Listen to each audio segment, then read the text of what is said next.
আল্লাহুম্মা সাল্লি আলা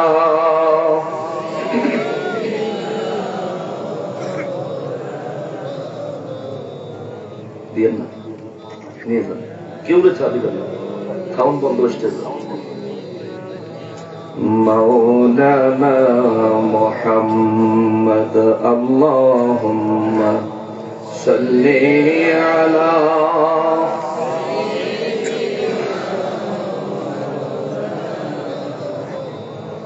وعلى آل سيدنا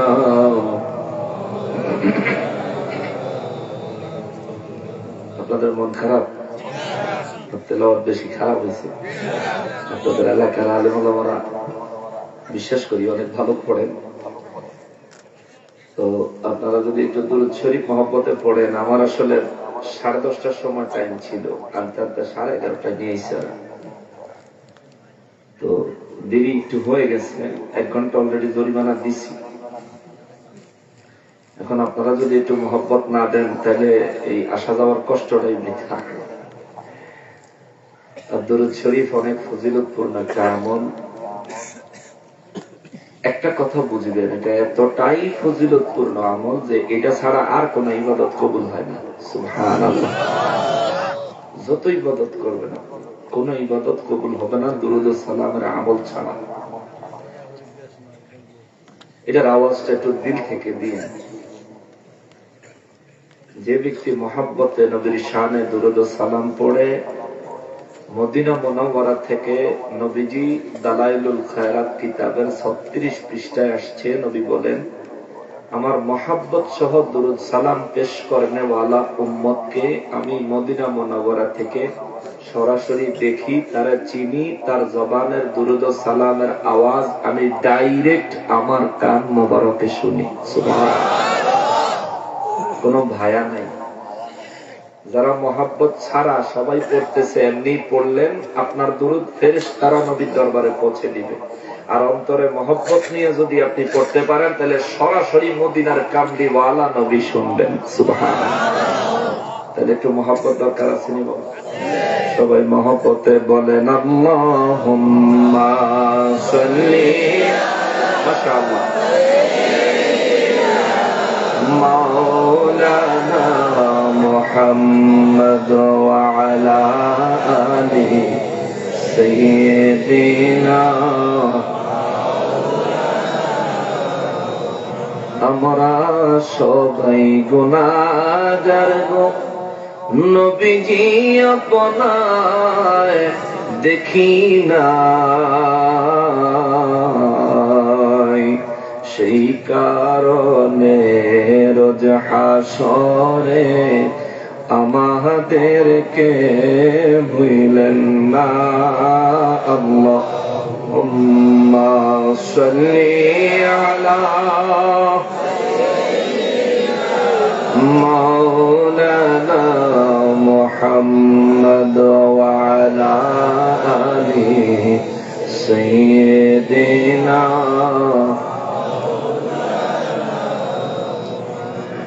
যারা গেল ওই মদিনায় তারা বড়ই ভাগ্যবান,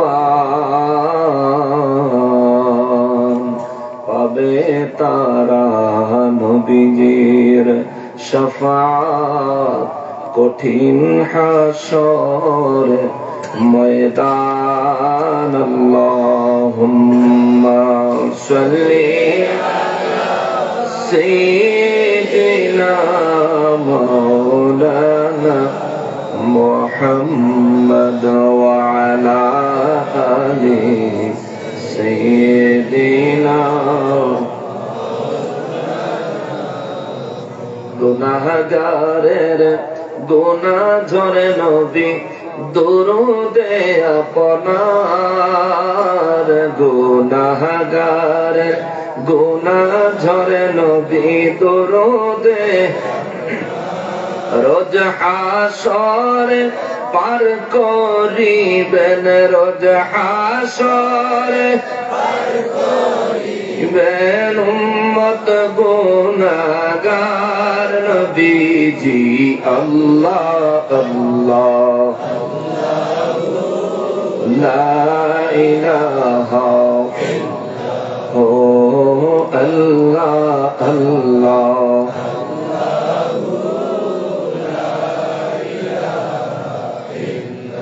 কৌসারের মালিক আপনি নবীদের সরদার কৌসারের মালিক আপনি নবীদের সরদার রোজ হাসরে পিলাইবেন রোজ হাসরে পিলাইবেন হাউজে কাউসার নবীজি আল্লাহ আল্লাহ আল্লাহ ইল্লাহ আল্লাহ আল্লাহ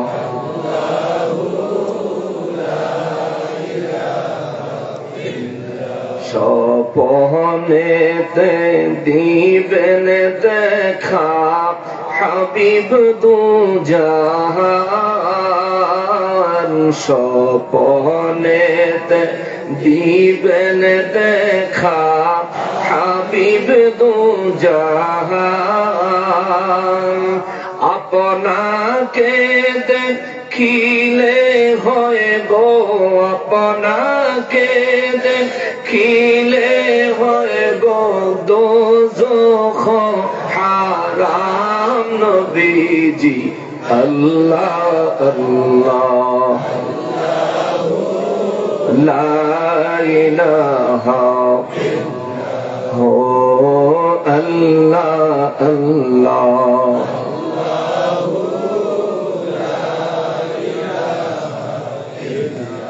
মৌতের তুফান আসবে যখন নবী গো আমার মৌতের তুফান আসবে যখন নবী গো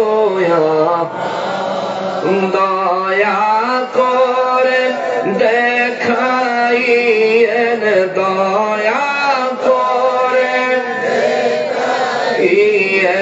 চেহারায়ে আনোয়ার নবীজি আল্লাহ আল্লাহ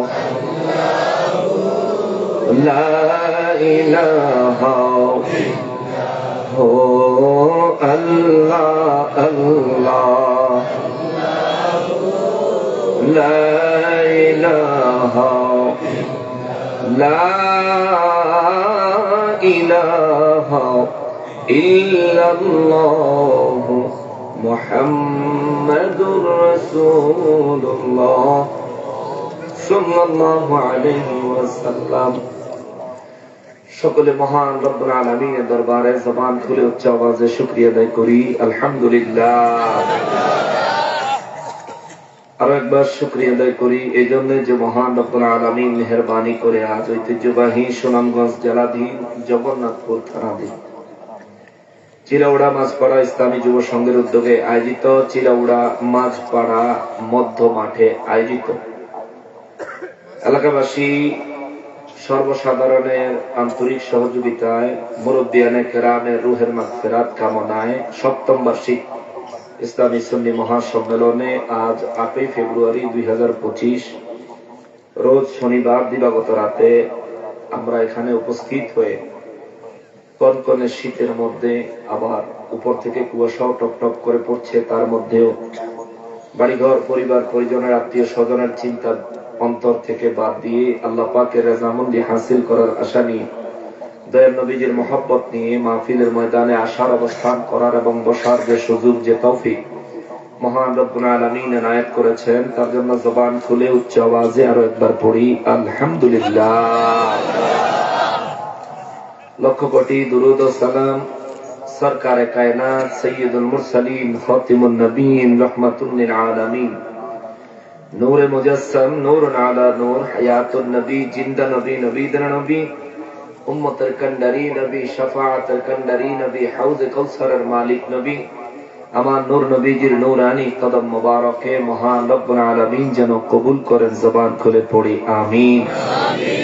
অধ্যক্ষের আয়োজিত সপ্তম বার্ষিক ইসলামী সুন্নি মহাসম্মেলনের সম্মানিত সভাপতি সাহেবগণ, জনাব মোহাম্মদ ইউসুফ আলী সাহেব, জনাব মোহাম্মদ আনসার মিয়া সাহেব, জনাব হাজী মোহাম্মদ কমরউদ্দিন সাহেব, জনাব মোহাম্মদ হারুনুর রশিদ সাহেব, সর্বসাং চিলাউড়া মাঝপাড়া মুতাজিল্লাহুল আলী বারাকাল্লাহু ফি হায়াতিহিম। সকলে আওয়াজ করে পড়ি আল্লাহুম্মা আমিন।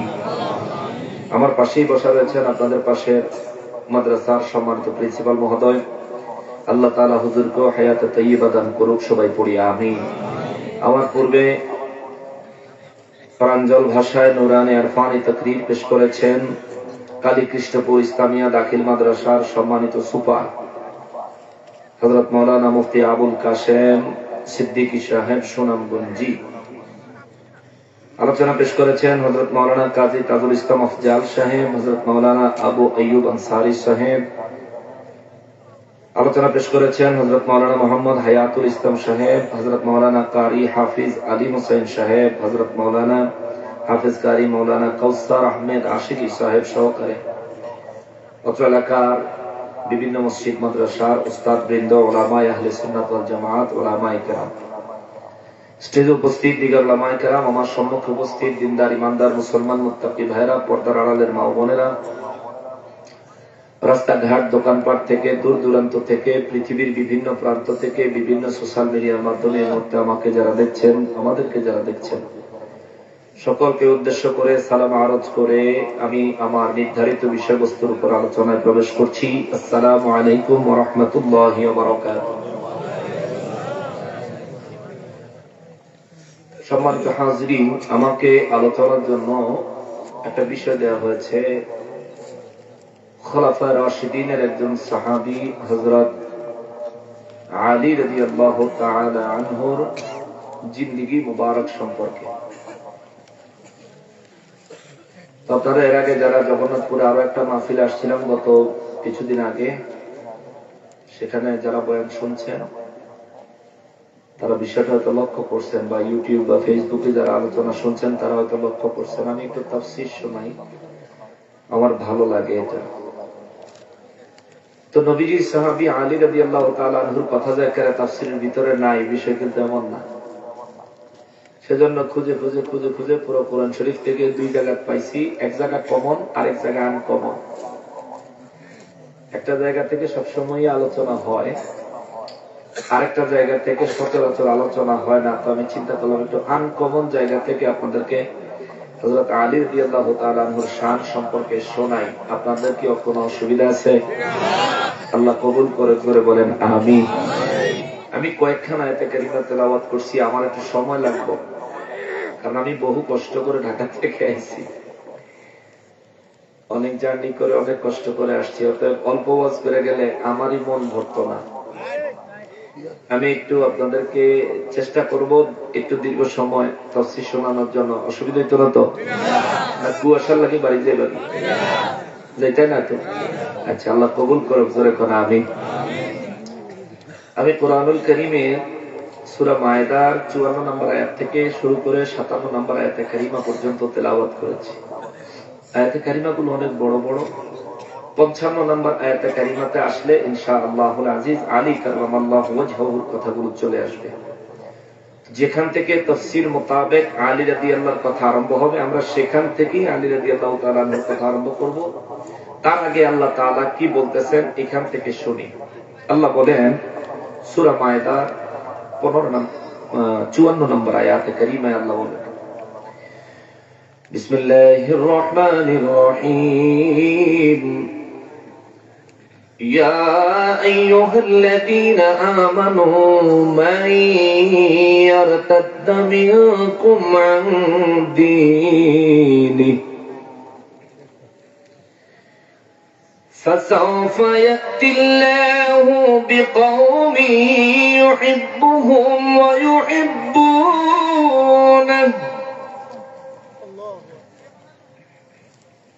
أذلة على المؤمنين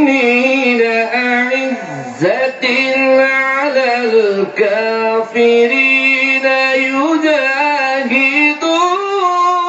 يجاهدون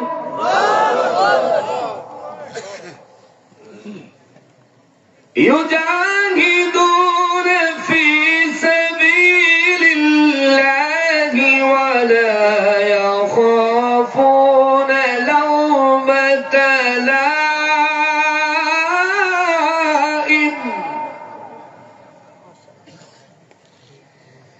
ذلك فضل الله يؤتيه من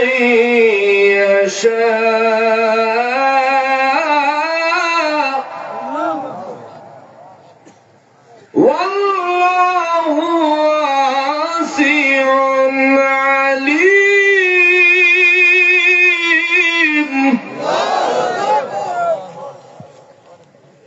মহান রব্বুল আলামিন কালামে হাকিমে সূরা মায়েদার 54 নম্বর আয়াতে আল্লাহ বলেন ইয়া আইয়ুহাল্লাযীনা আমানু হে ঈমানদার দলেরা রে রে দুনিয়ার ঈমানদারেরা মাইয়ারতাদ্দা মিনকুম আন দীনি তোমাদের মধ্য থেকে যদি কোনো মানুষ আমি আল্লাহর দ্বীন থেকে সরে যায় রব্বুল আলামিন বলেন তোমাদের মধ্য থেকে কোনো মানুষ যদি আমি আল্লাহর দ্বীন থেকে সরে যায় তোমাদের মধ্য থেকে কোন জিন যদি আমি আল্লাহর দ্বীন আমার মনোনীত ধর্ম ইসলাম থেকে বের হয়ে যায় এই ঈমানদার তোমাদের মধ্য থেকে কেউ যদি আমার হাবিবের দুশমনি করার মাধ্যমে আমার দ্বীন থেকে বের হয়ে যায় রব্বুল আলামিন বলেন ফাসাউফা ইয়াতিল্লাহু বিকওমি ইউহিব্বুহুম ওয়া ইউহিব্বুনা আল্লাহ বলেন শুধুমাত্র কোন ব্যক্তি সরে যাবে বিষয়টা এখানেই আমি চ্যালেঞ্জ করছি না আমি আল্লাহর চ্যালেঞ্জ হলো এই পৃথিবীর জমিনে আমার তামাম সৃষ্টি জগতে যত ঈমানদার আছে সমস্ত ঈমানদারেরাও যদি আমি আল্লাহর দ্বীন আমার ধর্ম আমার ইসলাম থেকে আমার হাবিবের আনুগত্য থেকে সরে যায় আমার রব্বুল ইজ্জত বলেন আমি আল্লাহর কোনো অসুবিধা নাই অসুবিধা নাই অসুবিধা নাই কারণ ফাসাউফা ইয়াতিল্লাহু বিকওমি ইউহিব্বুহুম ওয়া ইউহিব্বুনা তোমরা সব যদি বেঈমান হয়ে যাও আমি আল্লাহ আরেকটা জাতি তৈরি করব এমন একটা জাতি পুনরায় আমি আল্লাহ সৃষ্টি করব যাদেরকে আমি আল্লাহ নিজে ভালোবাসবো তারাও আমি আল্লাহকে অবশ্যই ভালোবাসবে আল্লাহু আকবার এখান থেকে কি মেসেজ নিবেন দুনিয়ায় আমরা ঈমানদার হয়েছি মুসলমান পরিচয় দেই কিন্তু নামাজে আমরা মসজিদে যাই না আল্লাহর কিচ্ছু আসে যায় জোরে বলেন কিচ্ছু আসে যায় আল্লাহর কোনো ক্ষতি নেই রে বাবা নামাজ পড়ি না আমার ক্ষতি রোজা রাখি না আমার ক্ষতি সবে মেরাজে ফজিলতপূর্ণ রাতে নামাজে গেলাম না আমার ক্ষতি আমার লস সামনে সবে বরাত আসতেছে নামাজে যাব না রাতভর মসজিদে ইবাদত করার কথা আমি করব না এটা আমার ক্ষতি আল্লাহর কিছু আসে যায় না রব্বুল আলামিন 1450 বছর আগে বিশ্ববাসীকে উদ্দেশ্য করে বলে রাখছেন জগৎবাসীরা রে তোমরা ঈমানদার হয়েছো মনে করিও না তাতে আমার বড় লাভ হয়েছে আমি আল্লাহ এত লাভবান নয় তোমাদেরকে ঈমান দিয়া সৌভাগ্যবান বানাইছি আমি আল্লাহ অতএব সৌভাগ্যবান তুমি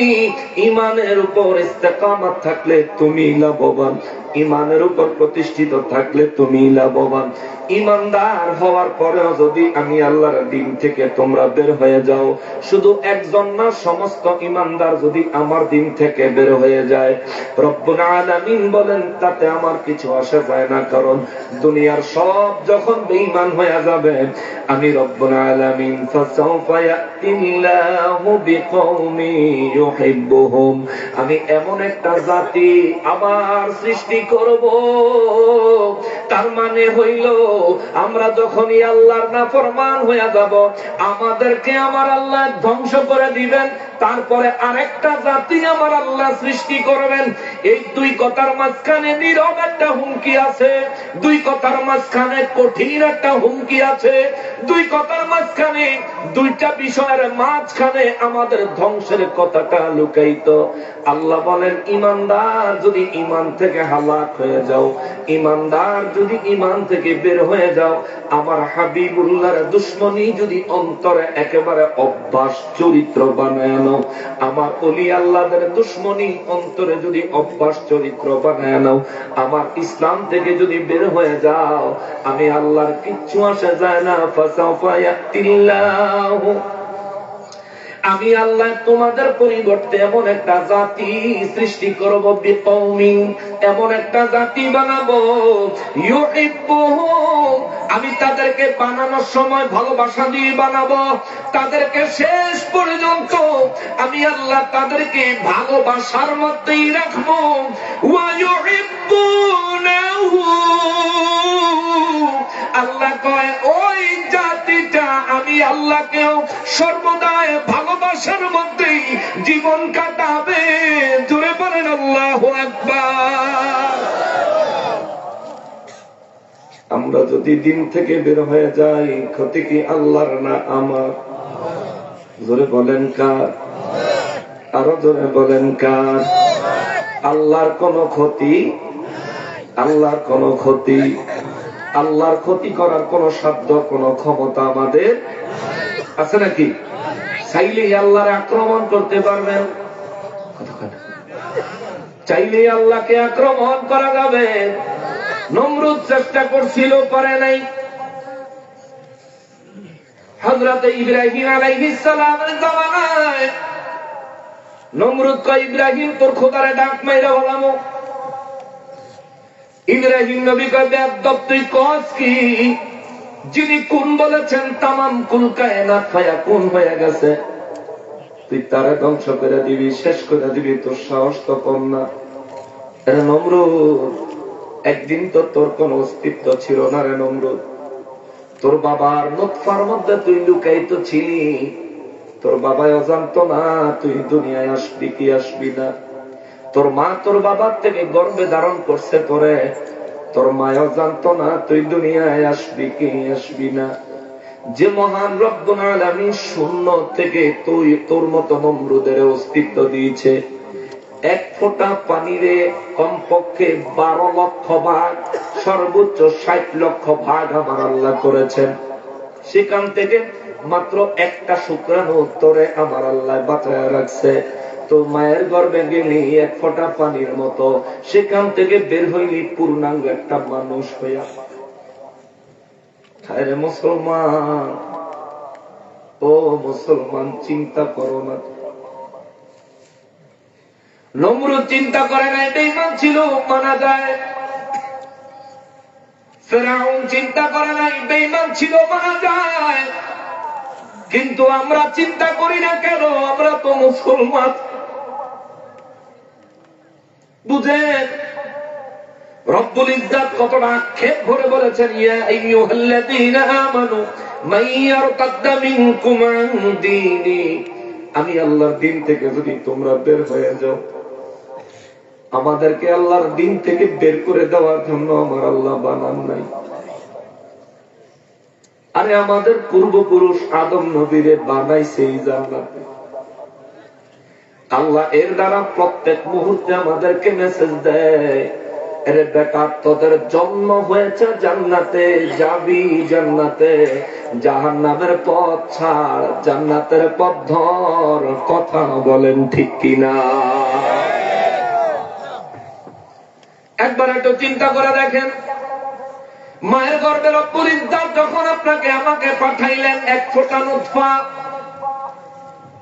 এই এক ফোঁটারে বর্তমান সময়ের সায়েন্স চিকিৎসা বিজ্ঞান বলে কমপক্ষে 12 লক্ষ শুক্রাণু যদি কারো নুতফার মধ্যে না থাকে, কারো বীর্যের মধ্যে যদি কমপক্ষে 12 লক্ষ শুক্রাণু না থাকে, সর্বোচ্চ 60 লক্ষ শুক্রাণু না থাকে, 12 লক্ষ থেকে 60 লক্ষ পর্যন্ত তো এর মধ্যে এই পরিমাণ শুক্রাণু যদি কারো নুতফার মধ্যে না থাকে, ওই পুরুষ সন্তান জন্ম দেওয়ার ক্ষমতা রাখে না।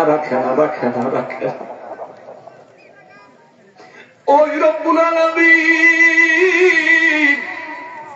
আমার মায়ের গর্ভের এমন একটা জায়গাতে আমার সংরক্ষণ করেছেন যেখানে কেউ হাত দিতে পারে না। ওই রব্বুল আলামিন এমন একটা জায়গায় আমাকে জন্ম দিয়েছেন, আমাকে সৃষ্টি করেছেন, যে জায়গাতে দুনিয়ার কেউ হাত দেওয়া তো দূরে থাক, নিজের চোখ দিয়ে সরাসরি দেখতেও পারে না। বাতি নাই রে, কোন বাতাসের ব্যবস্থা নাই।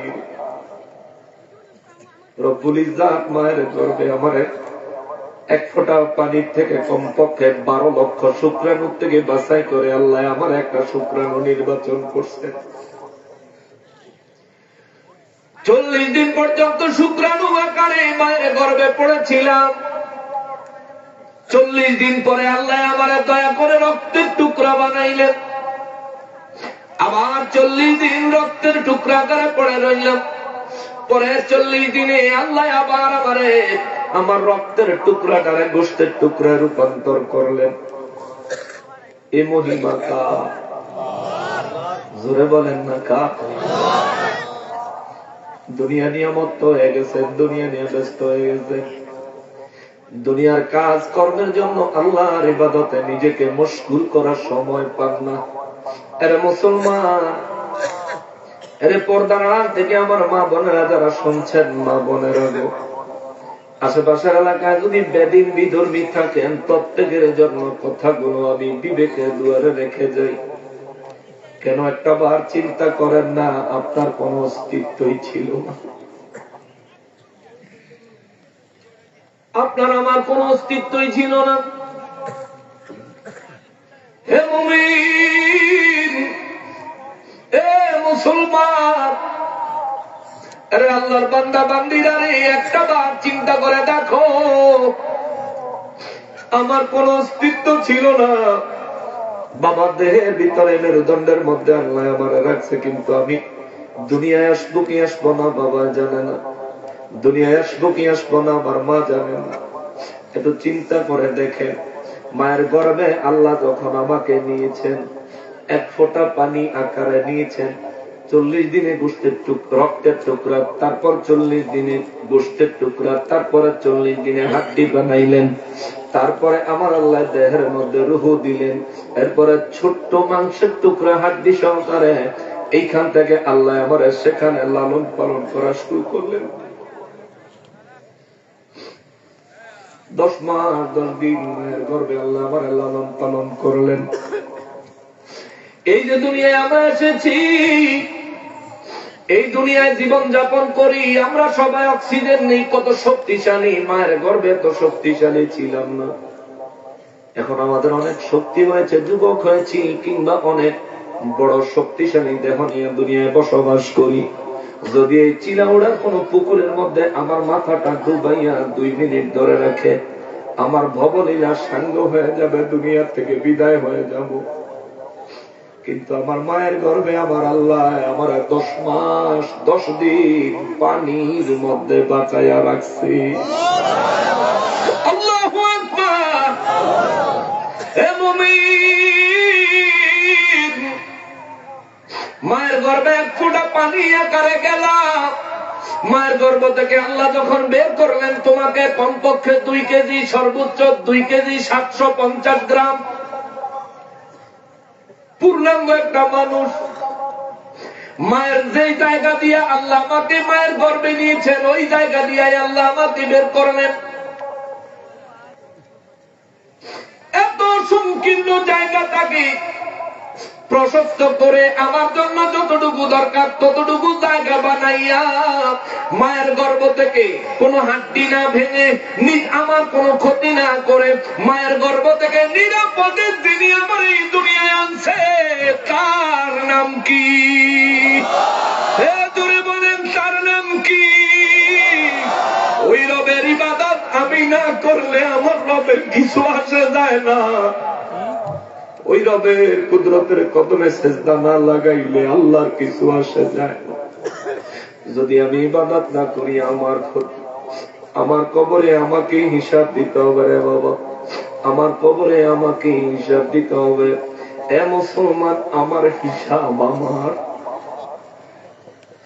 রোজগার করেছি কোটি কোটি টাকা, যাদেরকে খাওয়াইছি কেউ আমার হিসাব দিত না, যাদেরকে দিছি কেউ আমার হিসাব দিত না। আমার হিসাব আমাকেই দেওয়া লাগবে।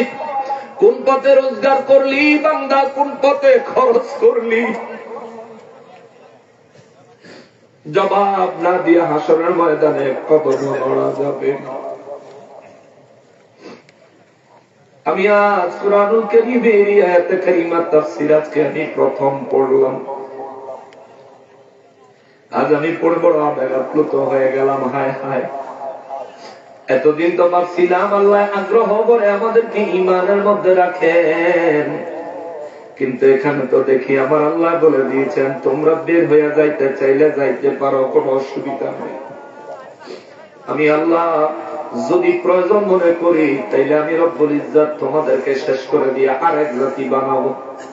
আমার রবের পক্ষে সম্ভব না সম্ভব? জোরে বলেন সম্ভব না সম্ভব? যে রব্বুল আলামিন এক ফোঁটা পানিকে 12 লক্ষ ভাগ করলেন, কমপক্ষে সর্বোচ্চ 60 লক্ষ ভাগ করে আমার মতো একটা মানুষের 10 মাস 10 দিন মায়ের গর্ভে রেখে মায়ের গর্ভ থেকে নিরাপদে দুনিয়া বের করে আনলেন। মায়ের গর্ভে একদিন অক্সিজেন লাগে নাই, কিন্তু দুনিয়ায় আসার পরে 1 মিনিট অক্সিজেন ছাড়া বাঁচতে পারি না। এই কঠিন পরিস্থিতি থেকে মায়ের গর্ভে আমাকে রক্ষা করেছেন কে? জোরে বলেন না কে?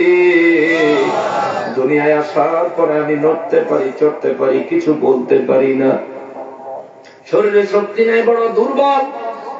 মুরগি 3 থেকে বাচ্চা ফুটে, বাচ্চাটা দৌড় দেয়, কিন্তু আমি মানুষ 1 বছর বিছানায় শোয়া। কিসের তো বাহাদুরি করো মুসলমান, কিসের নেশায় নিজের জিন্দেগিটা বরবাদ করে দিচ্ছ? মাওলানা আলী কাররামাল্লাহু ওয়াজহাহুর জীবনী আলোচনা করার জন্য দিয়েছেন। মাওলানা আলী কাররামাল্লাহু ওয়াজহাহুর জিন্দেগি মোবারক যদি শোনেন, মনে মনে নিজের তৈরি করিয়ে নিজেকে নিজে ওইভাবে ওই রকম পর্যায়ে আল্লাহর বান্দা নবীর উম্মত হিসাবে তৈরি করবেন, এই আশা রেখে নিজের জীবন চালায়েন। আল্লাহ আমাদেরকে তৌফিক দান করেন। জোরে বলেন আমিন। রব্বুল আলামিন বলেন, ইয়া আইয়ুহাল্লাযীনা আমানু মান ইয়ারতাদ্দা মিনকুম আন দীনি, আওয়াজ করে বলেন আল্লাহু আকবার। এই বান্দার দলেরে, আমি রব্বুল আলামিনের দিন থেকে তোমরা যদি বের হয়ে যাও, فسوف يأتي الله بقوم يحبهم ويحبونه, আমি তোমাদেরকে শেষ করে দিয়ে আরেকটা জাতি তৈরি করব।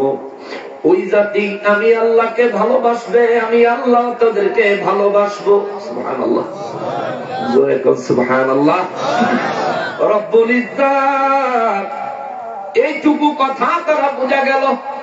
আল্লাহ চায় দুনিয়ার ইমানদার গুলি এমন হোক, আল্লাহ যেন তাদেরকে ভালোবাসেন আর ইমানদারেরাও যেন আল্লাহকে ভালোবাসেন। কথা বলেন ঠিক কিনা? এই জন্য আল্লাহ পাক তোদেরকে শেষ করে দিয়ে আরেকটা জাতি বানাবো। ওই জাতিটা হবে কেমন? ওদেরকে আমি ভালোবাসবো, ওরা আমাকে ভালোবাসবো। ও বাবা রে, এরে চিলাউড়ার মানুষ, এ সিলেট সুনামগঞ্জের মানুষ, জগন্নাথপুরের মানুষ, এরে বাংলাদেশের মানুষ, মিডিয়ায় যারা দেখছো, ও বাংলা ভাষাভাষী নবীর উম্মতের দলেরা রে, তোমরা কি একটু আমার রব্বুল ইজ্জতের ভালোবাসার পাত্র হতে চাও? বলে বলেন চান? রব্বুল আলামিন সূরা আলে ইমরান 31 নম্বর আয়াতে বলেন, কুল ইন কুনতুম তুহিব্বুনাল্লাহ ফাত্তাবিউনি ইউহিব্বুকুমুল্লাহ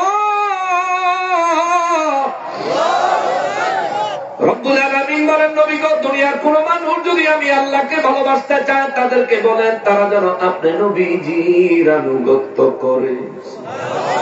জোরে বলেন সুবহানাল্লাহ। আল্লাহর ভালোবাসার পাত্র হতে চাইলে নবীজির আনুগত্য করা লাগবে। নির্দেশনা কার? আরো জোরে বলেন কার? আনুগত্য করা এটা একটা শব্দ, গোলামি করা এটা একটা শব্দ, অর্থ কিন্তু একই। অনুসরণ করা এটা একটা শব্দ, অর্থ কিন্তু একই। এরে বাবাজিরা রে, এ মুসলমান, আমার পেয়ারা নবীর উম্মতেরা রে, রব্বুল ইজ্জত বলেন আমি রব্বুল আলামিন এমন একটা জাতি বানাবো রে, ওই জাতিটা আমি আল্লাহ তাদেরকে ভালোবাসবো, ওই জাতিটাও আমি আল্লাহকে ভালোবাসবে।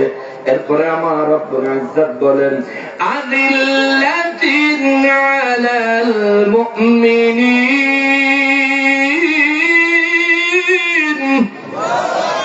আল্লাহ বলেন যে জাতিটা আমি বানাবো, যাদেরকে আমি ভালোবাসবো, যারা আমাকে ভালোবাসবে, রব্বুল ইজ্জত বলেন এই জাতিরা হবে মুমিনদের জন্য কোমল হৃদয়ের অধিকারী। সুবহানাল্লাহ। মুমিনদের জন্য তাদের অন্তরে মায়া থাকবে অনেক বেশি। মুমিনদের জন্য তাদের অন্তরে মায়া থাকবে অনেক বেশি। আমাদের অন্তরে মুমিনদের জন্য মায়া আছে না নাই? এত দুর্বল কেন আছে না নাই? মুমিনদের জন্য আমাদের অন্তরে মায়া আছে না নাই?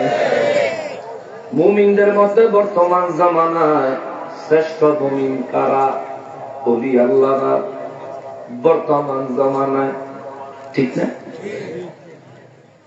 রব্বুল আলামিন বলেন আযিল্লাতিন আলাল মুমিনিনা আ'ইজ্জাতিন আলাল কাফিরিন।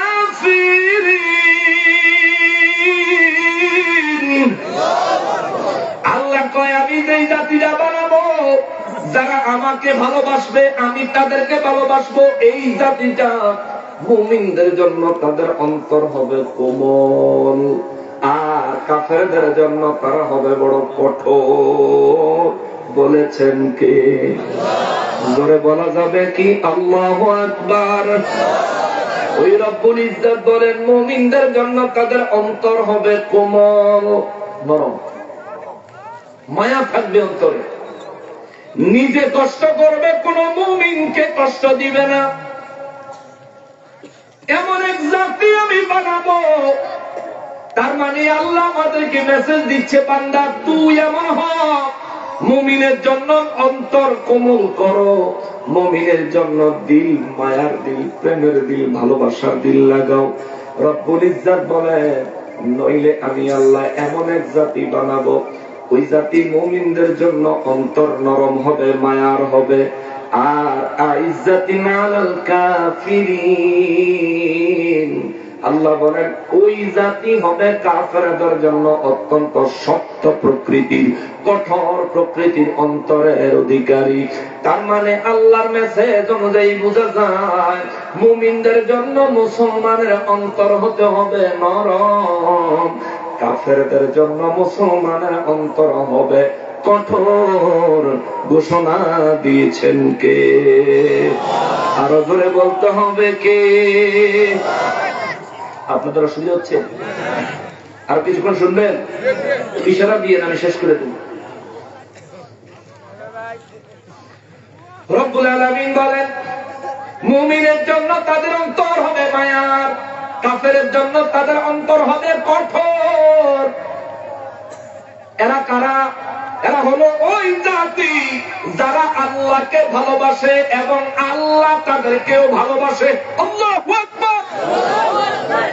আল্লাহর ভালোবাসার পাত্র হইতে গেলে মুমিনের জন্য অন্তর হইতে হবে কোমল, রবের ভালোবাসার পাত্র হইতে গেলে কাফিরের জন্য অন্তর হতে হবে কঠোর। ঘোষণাটা দিয়েছেন কে? জোরে বলেন কে? এবার বর্তমান বাংলাদেশের চিত্র একটু মিলাবো না? অসুবিধা হয়ে যাব। বর্তমান বাংলাদেশের মুসলমানের অন্তর মুমিন ওলি আল্লাহদের জন্য নরম না গরম? গরম। কোন হুজুর কি বলেন, আল্লাহর ওলিদের জন্য আমরা আমাদের জীবন দিয়ে দিব। বিশ্বাস করি আপনাদের কথা, এক বাক্যে বিশ্বাস করি। কিন্তু আমাদের দেশে কিছু মানুষ টুপি মাথায় আছে, জুব্বা গায়ে আছে, অনেকের মাথায় আবার পাগড়িও আছে, সুন্নতি লেবাস আছে, মসজিদে খোতাবাতের চাকরিও আছে, রাতভর প্রত্যেক রাতে বিভিন্ন জায়গায় নসিহত কইরা বেড়ায়। আবার ওলি আল্লাহদের মাজার শরীফ গুলো ভাঙার জন্য সর্বদা চক্রান্ত করে, সুযোগ খুঁজে বেড়ায়। কথা বলেন ঠিক কিনা? আসলে এমন রব্বুল ইজ্জত বলেন, আমি যাদেরকে ভালোবাসি, যারা আমাকে ভালোবাসে, তাদের অন্তর মুমিনদের জন্য হবে কোমল। কোন মুমিন বিপদে পড়লে সে সাহায্য করবে, কোন মুমিন অসুবিধায় থাকলে সে সাহায্যকারী হবে, কোন মুমিন যদি মুসিবতে পড়ে সে তার উপকার করবে। কিন্তু এই কেমন দুনিয়া, এই কেমন দেশ, এই কেমন জমানায় এসে পড়লাম। শাহজালাল বাবা ইসলাম নিয়ে আসলে দেশে, শাহপরান বাবা ইসলাম নিয়ে আসলে দেশে।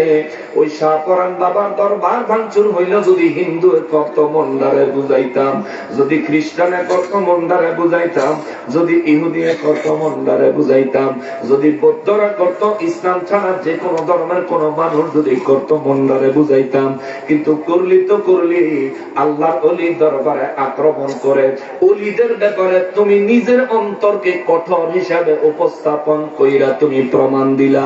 তুমি হুজুর হইতে পারো, মুসলমান হইতে পারো, খতিব হইতে পারো, বক্তা হইতে পারো, কিন্তু তুমি আল্লাহর ভালোবাসার পাত্র হইতে পারো না। এই কথা বলেন ঠিক কিনা?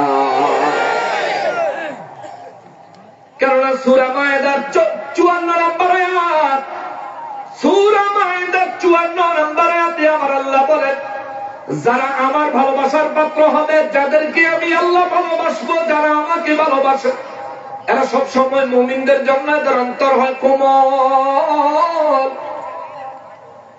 কাফেরদের জন্য এদের অন্তর হবে কঠোর। কিন্তু যারা মাজার বাংলো, হেরাবার মন্দির পাহারা দেয়, ঠিক কিনা বাবা? আল্লাহর কথা মতো হেরা কি লাইনও আছে না উল্টা গেছে? লাইনও আছে না উল্টা গেছে? অতএব এরা আল্লাহর ভালোবাসার পাত্র। আপনার রাজনৈতিক ভাবে এই দলের মানুষ হইতে পারেন, এটা নিয়ে আমার কোনো মাথা ব্যথা নাই। রাজনীতি ফাজনীতি যাই করেন, আল্লাহর প্রেমিক হয়ে, নবীর প্রেমিক হয়ে, নাহলে যে জায়গায় গেলে এটা কামে লাগবো, সেই জায়গায় কোন নেতা খেতা পাওয়া যাইতো, নিজের চিন্তা নিজে করে যায়। ওরা ভাঙল কত অলি দরবার, পাহারা দিল মন্দির বারবার, ঠিক কিনা? ওরা ভাঙল কত অলি দরবার, পাহারা দিল মন্দির বারবার। ওরা নবীর তাজিম হারাম মানে, মিলাদও দাঁড়াইতে চায় না। ওরা নবীর তাজিম হারাম মানে, মূর্তির তাজিম ভালোই জানে, আবার গীতা পড়ে কি মধুর, ঠিক কিনা বলেন? এই পরিচয়। আপনারা হয়তো মনে করবেন নকশবন্দি হুজুর আপনি 2025 সালে সেই কথা কেন বলেন? আরে আমার আল্লাহ 1450 বছর আগে কইয়া রাখছে, ঠিক কিনা বলেন? এই জালিমদের পরিচয় 1450 বছর আগে আমার আল্লাহ দিয়া রাখছে। আল্লাহর দরবারে তাদের অবস্থান কি সেটাও আমার আল্লাহ বলে রাখছে। রব্বুল ইজ্জত বলেন, আমার ভালোবাসার পাত্র হইতে হইলে মুমিনের ব্যাপারে তোমার অন্তর হবে কোমল। তাদের বক্তব্য হইল, ওলি আল্লাহর দরবারে শিরিক বিদআতের কাজ হয়, তো মূর্তি যেন পাহারা দিতে যে মন্দিরও গেছ, সেই জায়গা খুব আল্লাহর ইবাদত হয়। ফকিন্নির ফুট কোনখানে পাহারা দেওয়ান লাগবো আর কোনখানে দিনের দাওয়াত দেওয়ান লাগবো, এটা বুঝনের ক্ষমতা তোমার নাই। তুমি আইছো শিরিক বিদআত উৎখাত কর্তা, এর লেগেই তো রাইতে হইলে তুই ফলাফাইলে ধরে কাম করো। এর লেগে তো আল্লাহর ঘর মসজিদ তুই মহিলারে ধোকা দিয়া 2 ঘন্টা চুক্তি করে বিয়া কইরা বাসর কর, ঠিক কিনা বলেন? ন্যূনতম ঈমান যদি অন্তরে থাকতো, ন্যূনতম আল্লাহর ভয় যদি অন্তরে থাকতো, নিজের বিবিকে নিয়েও আল্লাহর ঘর মসজিদে ঘুমাইতে 1 কোটি বার চিন্তা করতো, ঠিক কিনা বলেন? আরেকজনের বউ ফতুয়া লেগে আইছে, আর আঙ্গুদেশের বেবি দিও কিতে যান আপনারা ওয়াহাবিদের কাছে?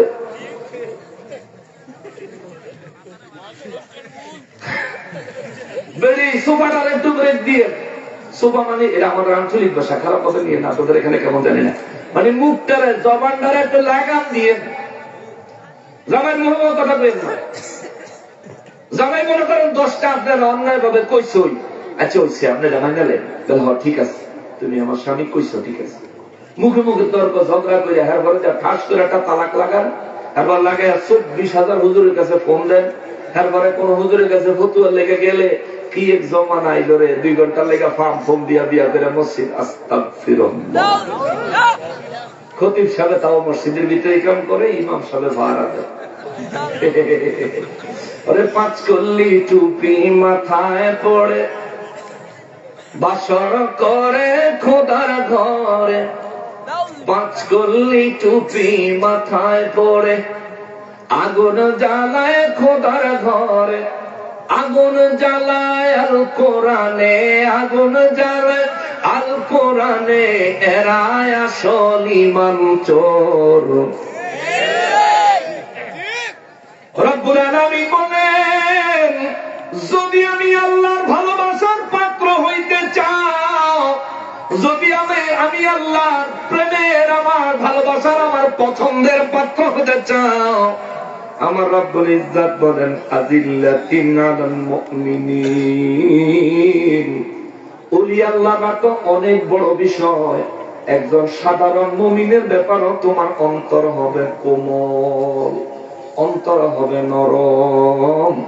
তোমার দ্বারা কোন মুমিনের যদি উপকার হয়, তোমাকে ওইভাবে জীবন যাপন করতে হবে। আর যদি কোন মুমিনের উপকারে তুমি না আসো, অন্তত তার ক্ষতি করবা না। এইভাবে জীবন যাপন করলে রব্বুল আলামিন কালামে হাকিমে বলেন, তুমি আমার ভালোবাসার পাত্র হইতে পারবা। আমি আল্লাহর ভালোবাসা তুমি পাওয়া যাইবা, তুমিও আমি আল্লাহকে ভালোবাসবা। এমন সন্তুষ্টির পরিচয়, এমন সন্তুষ্টির পরিচয়, ভালোবাসার পরিচয়, ভালোবাসার মুহূর্ত আমি আল্লাহ পয়দা করে দিব। এরপরে আমার রব্বুল ইজ্জত বলেন, ইউজাহিদুনা ফি সাবিলিল্লাহি ওয়া লা খাফুনা লাওমাতা লাইম। আওয়াজ করে বলেন আল্লাহু আকবার। রব্বুল আলামিন বলেন, ফি ইউজাহিদুনা ফি সাবিলিল্লাহ, ইউজাহিদুনা ফি সাবিলিল্লাহ। রব্বুল আলামিন বলেন, এই মানুষগুলো আমি আল্লাহর পথে জিহাদ করে, যুদ্ধ করে, নিজের জীবনকে বাজি রাখে, নিজের জীবনকে তরবারির সামনে রেখে তারা আমি আল্লাহর দ্বীনের উপর থাকার জন্য, আমি রবের দ্বীন প্রতিষ্ঠার জন্য তারা যুদ্ধ করে যায়। আল্লাহ বলেন, এই মানুষগুলো ওয়ালা ইয়াখাফুনা লাওমাতা লাইম। দুনিয়ার মানুষ সমালোচনাকারী আছে না? নিন্দুক আছে না? নিন্দুক নিন্দা করনেওয়ালা আছে না? আল্লাহ নিন্দা করনেওয়ালারা, দুনিয়ার জমিনে যারা নিন্দা করনেওয়ালা, রব্বুল ইজ্জত বলেন, এই নিন্দা করনেওয়ালাদের নিন্দাকে তারা ভয় করে না। সর্বদাই মুমিনের জন্য নরম হৃদয়, কাফেরের জন্য কুফুরের বিরুদ্ধে সব সময় কঠোর হৃদয় প্রদর্শন করে। দ্বীন প্রতিষ্ঠার জন্য, কুফরি মিটানোর জন্য সব সময় তারা জিহাদি জিন্দেগি বহন করে। আমার রব্বুল ইজ্জত বলেন, এই মানুষগুলাই আমি আল্লাহর ভালোবাসার পাত্র। জোরে বলেন সুবহানাল্লাহ। এই মানুষগুলো আল্লাহর ভালোবাসার পাত্র। নিন্দুক নিন্দা করে কি করে না? জোরে বলেন করে কি করে না? আজকে আমি যেন এখানে আইমু, এই পোস্টার কবে ছাপাইছেন? গত 15 দিন আগে পোস্টার ছাপাইছেন। সারা জগন্নাথপুর চিলাউড়া এলাকায় পোস্টার লাগাইছ না? পোস্টার দেখে অনেকে কইছে হুজুরে আইব কলিজা ঠান্ডা করে আওয়াজ শুনতে যাবো, যাই হোক। আবার অনেকে কইছে মানে খালি গালি দেয়, কইছে না? অনেকে প্যান্ডেলের আশেপাশে তামসা ছাওয়ানোর লেগে অপেক্ষা করতেছে কোন সময় গালি দিবার কালকে কেউ। এই যে কইছিলাম আইলে গালি দিব।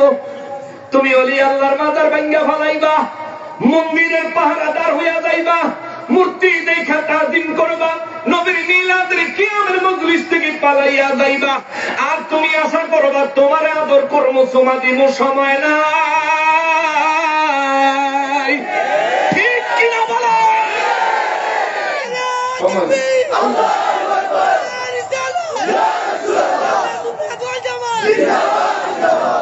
আজ আমার এমন একটা বিষয় আলোচনা দিচ্ছে, হযরতে আলী রাদিয়াল্লাহু তাআলা আনহু জীবনেও বাতিলের সাথে আপোষ করে।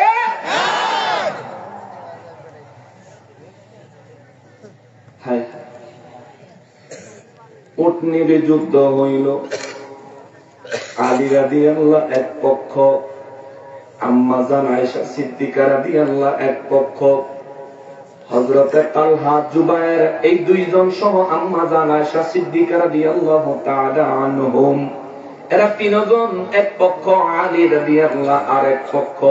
তাদের অভিযোগ হইল ওসমান রাদিয়াল্লাহু তাআলা আনহুর হত্যার সঙ্গে আলী রাদিয়াল্লাহু তাআলা আনহুর সম্পৃক্ততা আছে। ওসমান রাদিয়াল্লাহু শহীদের ব্যাপারে আলী রাদিয়াল্লাহু তাআলা আনহুর হাত আছে, অংশ আছে। আলী রাদিয়াল্লাহু তাআলা আনহু আনুষ্ঠানিকভাবে জানান দিয়েছেন ওসমান রাদিয়াল্লাহু শাহাদাতের পিছনে আমি আলীর কোনো হাত নাই। আমি এই ব্যাপারে কখনোই একমত ছিলাম না, অংশীদার ছিলাম না। কিন্তু আম্মা জান আয়েশা সিদ্দিকা রাদিয়াল্লাহু তাআলা আনহারে হযরতে তালহা, হযরতে জুবায়ের রাদিয়াল্লাহু তাআলা আনহুমদেরকে ভুল বুঝায়া মুনাফিকের দলেরা দুই পার্টির যুদ্ধে লেলায়া দিছে। আলী রাদিয়াল্লাহু তাআলা আনহু এক পক্ষ, হযরতে আম্মা জান আয়েশা সিদ্দিকা রাদিয়াল্লাহু তালহা জুবায়ের রাদিয়াল্লাহু তাআলা আনহুম সবাই এক পক্ষে যুদ্ধ করলো। আলী রাদিয়াল্লাহু ওই যুদ্ধে জিতলেন। আলী রাদিয়াল্লাহু তাআলা ওই যুদ্ধের মধ্যে জিতলেন। এমনকি মুসলমানদের বড় ক্ষতি হয়েছে, বড় ক্ষতি হয়েছে। আলী রাদিয়াল্লাহু মুসলমানের বিরুদ্ধে, আলী রাদিয়াল্লাহু তালহা জুবায়ের দুইজন সাহাবী জান্নাতের সার্টিফিকেট প্রাপ্ত সাহাবী। সুবহানাল্লাহ। আম্মা জান আয়েশা সিদ্দিকা রাদিয়াল্লাহু তাআলা আনহা সমস্ত মুমিনদের মা, উম্মাহাতুল মুমিনিন। কিন্তু আলী রাদিয়াল্লাহু তাআলা আনহু তিনি হককে প্রাধান্য দিবেন, হককে প্রাধান্য দিবেন। যুদ্ধ শেষ হওয়ার পরে আম্মা জান আয়েশা সিদ্দিকা রাদিয়াল্লাহু বুঝতে পেরেছেন এটা মুনাফিকদের চক্রান্ত ছিল, নয়তোবা কারো সঙ্গে কারো কোনো দ্বিমত ছিল না। তালহা জুবায়ের রাদিয়াল্লাহু ওই যুদ্ধে এমন ভাবে আহত হয়েছিলেন, ওই যুদ্ধের পরে তালহা জুবায়ের রাদিয়াল্লাহু তাআলা ওই যুদ্ধের ওই আহতের কারণে কিছুদিন পরে শাহাদাত বরণ করেছেন। ইন্না লিল্লাহি ওয়া ইন্না ইলাইহি রাজিউন। আওয়াজ করে বলেন আল্লাহু আকবার। আলী রাদিয়াল্লাহু তাআলা আনহু হকের উপর ইস্তেকামত থাকার জন্য জিহাদ করেছেন। তিনি তার জীবনে 11টা যুদ্ধ করছেন কাফেরদের বিরুদ্ধে। 11টা যুদ্ধের মধ্যে কয়েকটা যুদ্ধ আছে মুসলমানদের বিরুদ্ধে হয়েছে।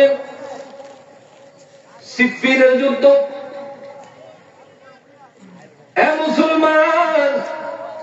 মুসলমানের তিনি এমন একজন মানুষ কখনোই বাতিলের সাথে আপোষ করে নাই।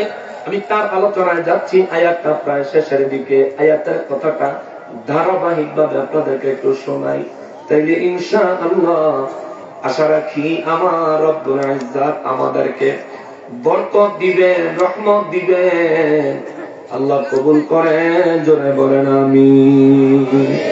বলতেছিলাম আমার যে দাওয়াত দিচ্ছেন, পোস্টারের নাম দিচ্ছেন, দেখা অনেকে খুশি হয়েছেন, অনেকে ভালো মন্দ কিছু কয় নাই, কিন্তু দুশ্মনী নিন্দা করেওয়ালা মানুষ সমাজে ছিল কি ছিল না? ওদের এই নিন্দাকে আমি ভয় করি, ওদের এই নিন্দাকে আমরা ভয় করি। বলবেন হুজুর কেন ভয় করেন না? কেউ যদি আপনার বিরুদ্ধে বাজে কথা বলে আপনার তো সম্মানের ক্ষতি।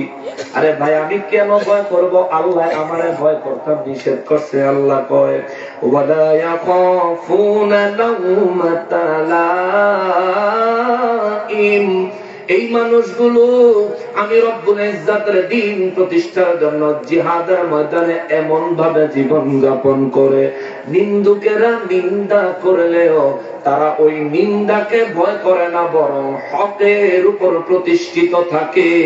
জোরে বলেন আল্লাহু আকবার। কেউ যদি আপনার নিন্দা করে ভালো কাজ করার জন্য, আপনি কি ভালো কাজ বন্ধ করে দিবেন? জোরে বলেন বন্ধ করে দিবেন? 7 বছর ধরে এই মাহফিলটা হচ্ছে, 7 বছর ধরে এই মাহফিলটা হচ্ছে।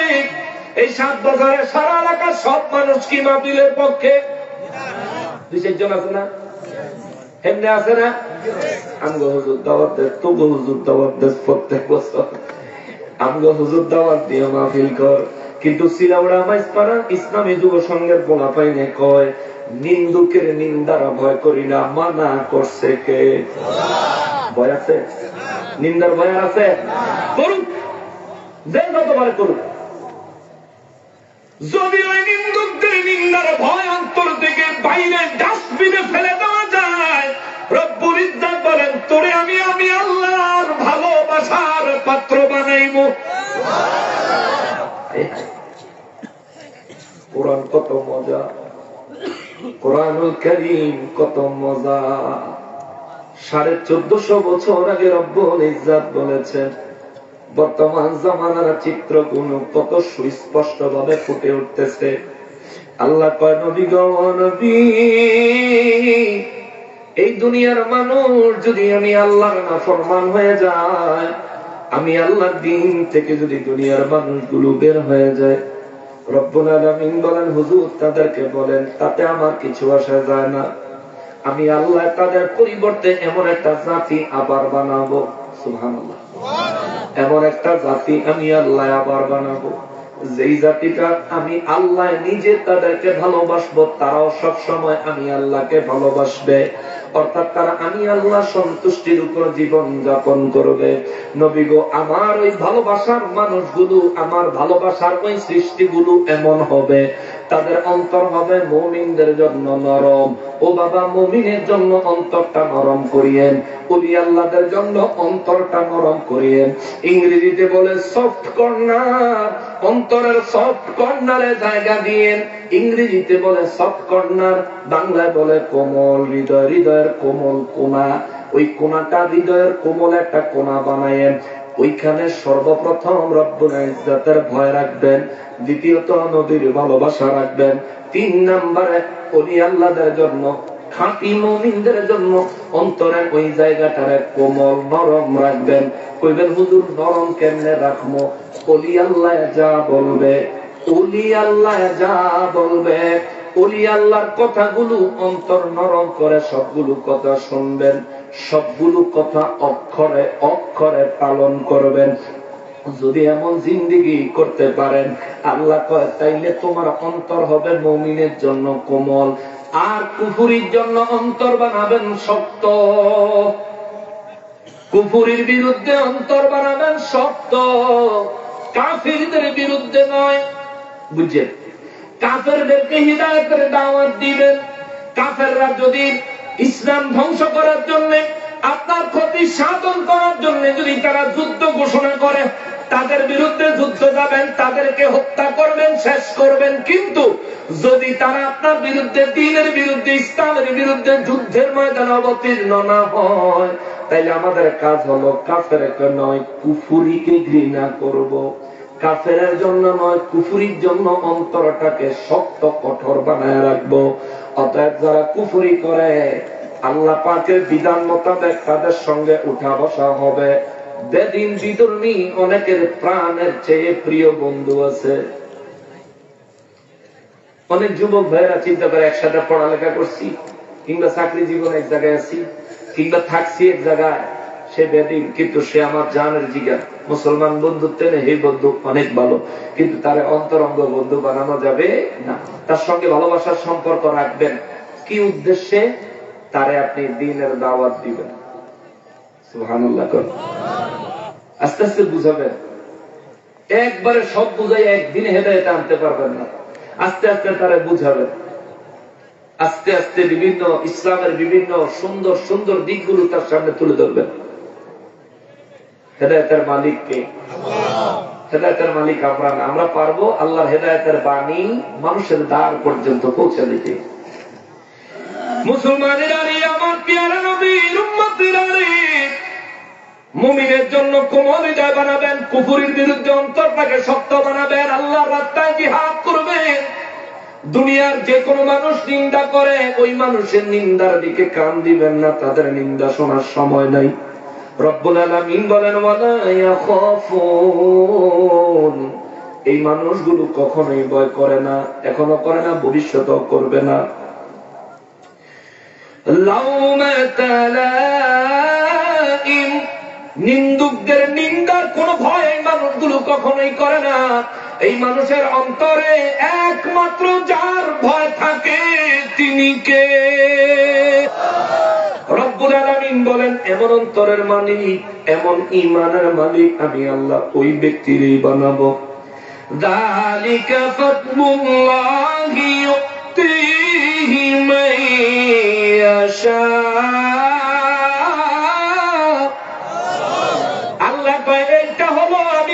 পক্ষ থেকে নিয়ামত, ফজল, অনুগ্রহ। এই ধরনের অনুগ্রহ, এই ধরনের দয়া, এই ধরনের ফজল আমি আল্লাহ যারে ইচ্ছা আমি তারে দেই। সুবহানাল্লাহ। আজ এখানে যারা ওলি আল্লাহ তার মহব্বতে আসছেন, নবীর মহব্বতের জন্য আসছেন, রব্বুল ইজ্জতের সন্তুষ্টির জন্য যারা আসছেন, আপনাদের বড় সৌভাগ্য রে। 1450 বছর আগে রব্বুল ইজ্জত বলেছেন, যালিকা ফাদলুল্লাহি ইউতিহি মান ইয়াশা, এটা হলো আমি আল্লাহ যারে ইচ্ছা তারে আমার দেওয়া ফজল, অনুগ্রহ। এই মুহূর্তে আমার দিল বলে, এই জায়গায় আমরা যারা উপস্থিত আছি, পর্দার আড়াল থেকে যে সমস্ত মা বোনেরা আমাদের বয়ানটা দিল লাগায়া ধ্যান লাগায়া শুনতেছেন, পৃথিবীর বিভিন্ন প্রান্ত থেকে সোশ্যাল মিডিয়ার মাধ্যমে আমাদের বয়ানটা যারা শুনতেছেন, আমার দিল বলে প্রত্যেকটা মানুষ আমার আল্লাহর ফজল, অনুগ্রহ প্রাপ্ত। জোরে বলেন না মারহাবা। এরপরে আল্লাহ বলেন, ওয়াল্লাহু ওয়াসিউন আলীম। রব্বুল ইজ্জত বলেন, আর আমি রব্বুল ইজ্জত হলাম প্রচুর প্রাচুর্যময়। সুবহানাল্লাহ। বড় প্রাচুর্যময়, সব কিছুর খবর রাখি, সব কিছুর খবর জানি। ওলি আল্লাহ দরবার তুমি ভাঙতেছো ইহুদিদের এজেন্ডা খাইয়া, ইহুদিদের পয়সা খাইয়া, রিয়াল খাইয়া, ইহুদিদের পয়সা ডলার খাইয়া ওলি আল্লাহ দরবার ভাঙতেছো, দুনিয়ায় বড় বুজুর্গি দেখাচ্ছ, অন্তরের অবস্থা জানেন কি? আল্লাহ বিচার করব, তোর একদিন দরব মনে রাখিস। এরপরে আল্লাহ কয়, এ দুনিয়ার মানুষ, আল্লাহ বলেন, ইন্নামা ওয়ালিয়ুকুমুল্লাহু ওয়া রাসূলুহু ওয়াল্লাযীনা আমানুল্লাযীনা ইউকিমুনাস সালাতা ওয়া ইউতুনাজ যাকাতা ওয়া হুম রাকিউন।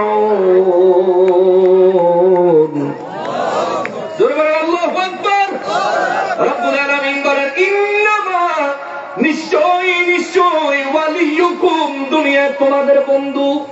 আল্লাহ কয়, নিশ্চয়ই তারাই হলো দুনিয়া তোমাদের বন্ধু। কে আপনার বন্ধু চিনে নেন? কে আপনার বন্ধু চিনে নেন? রব্বুল আলামিন বলেন, নিশ্চয়ই তারাই তোমাদের বন্ধু। ওয়ালিয়ুকুমুল্লাহ, এক নম্বরে তোমাদের বন্ধু হলাম আমি আল্লাহ। সুবহানাল্লাহ। দেখেন, ওলি আল্লাহ শব্দের অর্থ হইল আল্লাহর বন্ধু। আল্লাহ কয় ঈমানদারদের জন্য তোমাদের বন্ধু হলাম সর্বপ্রথম আমি আল্লাহ। দুই নম্বরে ওয়া রাসূলু, দুই নম্বরে আমার রাসূল সাল্লাল্লাহু আলাইহি ওয়াসাল্লাম। আওয়াজ করে বলেন সুবহানাল্লাহ। কষ্ট হচ্ছে আপনাদের? আমি দেখতেছি পানি পড়তেছে বাবারে, শীত তো ঠান্ডাটাও পড়ছে প্রচুর। আমি দেন না কদ্দুর পর পরে চাদর টানতেছি, কানে যে কদ্দুর বাতাস লাগতেছে, জিন্দগি তামা তামা জিতেছে আমার। কিন্তু আপনাদের গায়ে তো পানি পড়ে। আল্লাহর দরবারে ফরিয়াদ করি, এই কষ্ট হাসরের ময়দানে নাজাতের ওসিলা হিসাবে আল্লাহ তুমি কবুল করো। দয়াল নবীর সুপারিশ পাওয়ার জন্য এই কষ্টকে আল্লাহ কবুল করো। জোরে বলেন না আমিন। রব্বুল আলামিন বলেন তোমাদের আসল বন্ধু হলো তারা। এক নম্বরে আমি আল্লাহ, দুই নম্বরে ওয়া রাসূলু আমার রাসূল, তিন নম্বরে ওয়াল্লাযীনা আমানু, তিন নম্বরে হলো আমার মুমিন বান্দারা, ঈমানদার বান্দারা। এ বাবা বুঝে থাকলে জবাব দিবেন, এই দুনিয়ার মধ্যে আমাদের বন্ধু কয়জন? বন্ধু কয়জন? এক নম্বরে কে? দুই নম্বরে তার রাসূল বর্ণনা দিয়েছেন কে? তিন নম্বরে ওলি আল্লাহরা বর্ণনা দিয়েছেন কে? তিন বন্ধু ঠিক রেখে, এই তিন বন্ধুর জন্য আপনার অন্তরে কিভাবে এই তিন বন্ধুকে হ্যান্ডেল করবেন? তিন বন্ধু আপনার অন্তর থেকে কি চায়? রব্বুল ইজ্জত চায় আপনি যেন আমার রবকে পরিপূর্ণ ভয় করেন। ইয়া আইয়ুহাল্লাযীনা আমানুত্তাকুল্লাহা হাক্কা তুকাতিহি ওয়া লা তামুতুন্না ইল্লা ওয়া আনতুম মুসলিমুন। মুসলিমুন না মুসলিমিন? আমি হাফেজ না, তো অনেক সময় একটু এলোমেলো হয়ে যায়। মুসলিমুন ঠিক আছে? আচ্ছা মাশাআল্লাহ। হাফেজ আপনি আয়াত মুসলিম মাশাআল্লাহ মাশাআল্লাহ। অনেক সময় এলোমেলো হয়ে যায় বাবা, আমি তো হাফেজ না, আল্লাহ মাফ করুন। রব্বুল আলামিন বলেন ইয়া আইয়ুহাল্লাযীনা আমানুত্তাকুল্লাহ, এ দুনিয়ার ঈমানদাররা রে তোমরা আমি আল্লাহকে ভয় করো। হাক্কা তুকাতিহি, এমন ভাবে ভয় করো যেমন ভয় করা দরকার। সুবহানাল্লাহ। আমরা আল্লাহকে ভয় করি কি করি না? আল্লাহকে ভয় করেন না? অবশ্যই ভয় করি, নাইলে শীতে দিয়া মাহফিলে শিখিতাম। ঠিক না বাবা? কিতাব লাগিয়া শীতের মধ্যে মাহফিল হইয়া নিশ্চয়ই আমরা ভয় করি কারে? বলতে হবে কাকে? আমরা আমার রবকে ভয় করি, এই জন্য মাহফিলে আসছি। আমরা আমার রবকে ভয় করি, এই জন্য নীরব ভাবে কোরআন শুনছি। আমরা আমার রবকে ভয় করি, এই জন্য কষ্ট সহ্য করেও মাহফিলের ময়দানে বসে আছি। তাইলে প্রমাণ হইল আমরা আল্লাহকে ভয় করি। বাবা সত্যি করে কইয়ে মাঝে মধ্যে মিশা কথা কননি। কেউ কথা কওয়া লাগে লাগে না বাবা, আমি কইলেই কম লাগে, না কইলে লাগে না। আল্লাহ রাসূল সাল্লাল্লাহু আলাইহি ওয়াসাল্লাম জীবনে একটা মিথ্যা কথা বলেন নাই। সাহাবায়ে কেরাম জীবনে কোনোদিন মিথ্যা কথা বলেন নাই। আইম্মায়ে কেরাম জীবনে কোনোদিন মিথ্যা বলেছেন বলে প্রমাণ পাওয়া যায় না। বরং নবী বলেন মিথ্যা হলো সমস্ত পাপের জননী, সমস্ত পাপ আরম্ভ হয় মিথ্যা দিয়া। অতএব যদি আমরা মনে করি কম লাগে, না না না, এটা শয়তান আমার আপনার জবানে তুলে দিয়েছে। মিথ্যা বলা লাগে না, মিথ্যা বলা লাগে না। মিথ্যা থেকে বেঁচে থাকবেন, মিথ্যা থেকে বেঁচে থাকবেন। আমি কথাটা এই জন্য বললাম, আমরা আল্লাহকে ভয় করি কিন্তু মাঝে মধ্যে মিথ্যা কথাও কই। আমরা আল্লাহকে ভয় করি, আমাদের নামাজ কাজা হয়নি, হয়নি। এই মাহফিলে যদি না আসতাম গুনাহ হইতো না, কিন্তু মসজিদে আযান হলে আমি নামাজ পড়ি না, মসজিদে নামাজে যাই না, গুনাহ হবে কি হবে না? তাই আমরা আল্লাহকে ভয় করি বিদায় মাহফিলে আসলাম, কিন্তু আল্লাহকে ভয় করে আজান হলে মসজিদে নামাজে গেলাম না, আল্লাহকে ভয় করে মিথ্যা ছাড়তে পারলাম না, আল্লাহকে ভয় করে কবরের চিন্তা নিজে হারাম রোজগারের রাস্তা ছাড়তে পারলাম না, আল্লাহকে ভয় করে ব্যবসার সময় ওজনে মানুষকে কম দেওয়া ছাড়তে পারলাম না, আল্লাহকে ভয় করে কারো জমি লাইল ফেললা, লাইল কয় না আইল কয়, আইল ফেললা 3 হাত ঢুকাইয়া দাও, এই স্বভাব আমার গেল না। আল্লাহকে ভয় করলে এটা আমার দ্বারা হইতো না, যেহেতু দুনিয়ার পাপের কাজ, অন্যায় কাজ, গুনাহের কাজ আমার দ্বারা হয়। আবার মাহফিলেও আসি, জুমার নামাজেও মসজিদে যাই, মাগরিবের নামাজে মাঝে মধ্যে যাই, আবার 5 ওয়াক্ত নামাজ মাঝে মাঝে পড়ি, মাঝে মাঝে পড়ি না। এইখানে কিছু সময় বোঝা যায় আমি আল্লাহর ভয় করি, আবার কিছু সময় বোঝা যায় আমি আল্লাহর ভয় করি না। না না, বিষয় তেমন না। আপনি আল্লাহকে ভয় করেন, এটা যেমন সত্য, আপনি আল্লাহকে ভয় করেন না, এটাও তেমন সত্য। বলবেন হুজুর কি বলেন, 2 সত্য একসাথে হয় কেমনে? হয় বাবা, সম্ভাবনা আছে। কেমন? আপনি আল্লাহকে ভয় করেন, কিন্তু যেমন ভয় করা দরকার তেমন ভয় করেন না, যার কারণে আল্লাহর ভয়ে ইবাদত করে, আবার গুনাহের কাজও করে ফেলেন। কথা বলেন ঠিক কিনা? এই জন্য আল্লাহ কয়, ইয়া আইয়ুহাল্লাযীনা আমানুত্তাকুল্লাহা হাক্কা তুকাতিহ, এমন ভাবে আমি আল্লাহকে ভয় করো যেমন ভাবে ভয় করা উচিত। আল্লাহু আকবার। রব্বুল ইজ্জত বলেন। তাই আমি বলি, বন্ধু কয়জন? কথা বলেন না কেন বাবা? 3 জন বন্ধু। এখন আল্লাহ, আল্লাহর জন্য অন্তরটা পরিপূর্ণ করে রাখবেন ভয় দিয়া।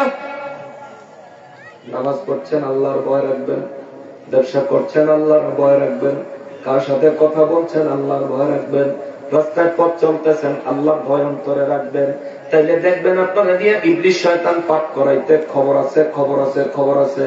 এরপরেও আপনারা দিয়ে যদি কোনো পাপ হয়, কোন পাপ যদি ইবলিস আপনারা দিয়া করাইতে চায়, রহমতের ফেরেশতা দিয়া আমার আল্লাহ হেফাজত করবে।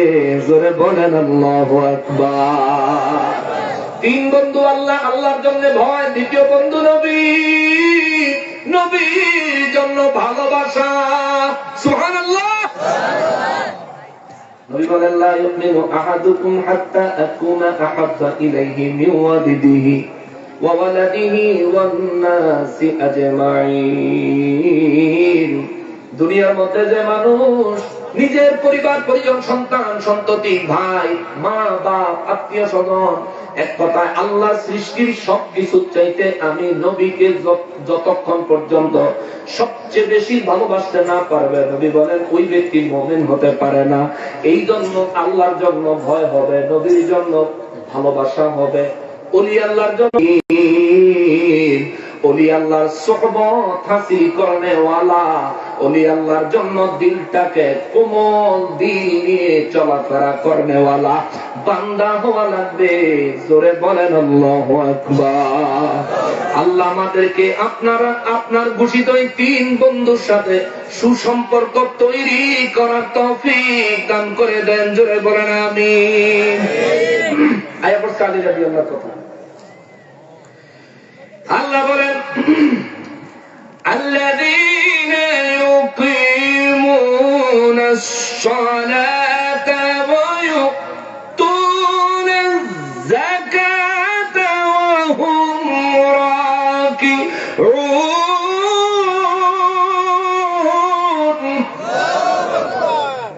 আল্লাহ কয়, আল্লাযীনা ইউকিমুনাস সালাতা, যারা নামাজ কায়েম করে, নামাজ প্রতিষ্ঠা করে। নামাজ পড়েননি? কথা কেন? নামাজ পড়েননি?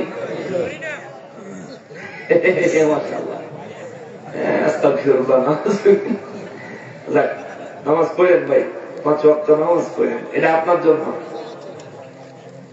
টাকা রোজগারে নামাজ গেল, রোজগার করলেন আরেকজনের জন্য, কিন্তু নামাজ ছিল আপনার জন্য, একান্ত ব্যক্তিগত রোজগার, এটাই করলেন না। ক্ষুধা লাগলো, খাইলেন, এটা বুঝলেন, কিন্তু যেই দিন মুসিবতে পড়লে এক নেকি কেউ দিত না, ওই দিনের জন্য নিজের জন্য সম্বল নামাজটুকু পড়লেন না। এমন হইয়েন না। নামাজ পড়বেন। যারা নামাজ পড়ি, মশায় কামড় দিলে নামাজ পড়ে, আগে মশা মার, ঠিক কিনা বলেন?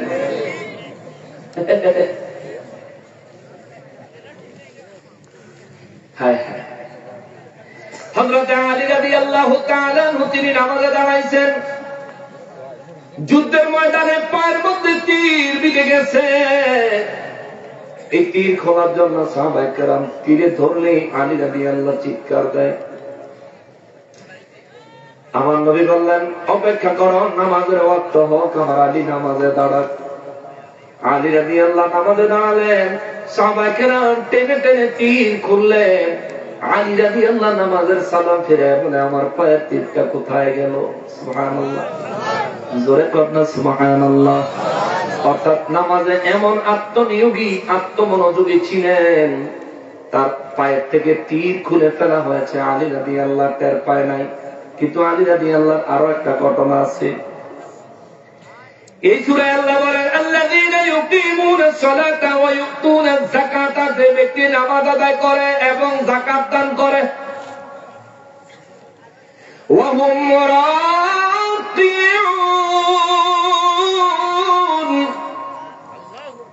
বুঝছেন? রুকু কি নামাজের ভিতরে না বাইরে? রুকু বুঝেন তো? হাঁটুতে হাত দিয়া, মাথা নোয়া দিয়া আল্লাহু আকবার বলে যখন তাকবীর দিয়ে চলে যাই, সুবহানা রাব্বিয়াল আযীম পড়ি, এটা রুকু কয়, আমরা সবাই তো চিনি। আচ্ছা, নামাজে কি নামাজ রুকু কি নামাজের ভিতরে না বাইরে? ভিতরে। কিন্তু আল্লাহ নামাজের ভিতরে যাকাত ঢুকিয়ে দিয়েছে। সুবহানাল্লাহ কোন আল্লাহ আগে বলেন, আল্লাযীনা ইউকিমুনাস সালাতা, আর যারা নামাজ আদায় করে, ওয়া ইউতুনাজ যাকাতা, এবং যাকাত দান করে, ওয়া হুম রাকিউন, এবং রুকু করে। নামাজের পরে রুকু হইলে মানন যাইতো, ব্যাপারটা সুন্দর হইতো, সিরিয়াল মেইনটেইন হইতো। কিন্তু রব্বুল ইজ্জত যেহেতু রুকুর আগে নামাজের পরে মাঝখানে যাকাত ঢুকাইয়া দিছে, এই কথা হাকিকত আছে না না? জোরে বলতে হবে, আছে না না? এই কথার হাকিকত হলো, মাওলানা আলী কাররামাল্লাহু ওয়াজহাহু একদিন নামাজে দাঁড়াইছে, নামাজ পড়তেছে। নামাজে দাঁড়ানোর পর তিনি অত্যন্ত একাগ্র চিত্তে নামাজ পড়তেছেন। একটা ফকির এসে আলী রাদিয়াল্লাহু নামাজের ভিতরে ভিক্ষা চাইতেছে। আমরা যদি নামাজে দাঁড়াই, ফকির যদি এর ভিতরে জ্ঞানের জ্ঞানের কইরা ভিক্ষা চায়, নামাজ তুইয়া কতন কই নাই আলম, ঠিক না?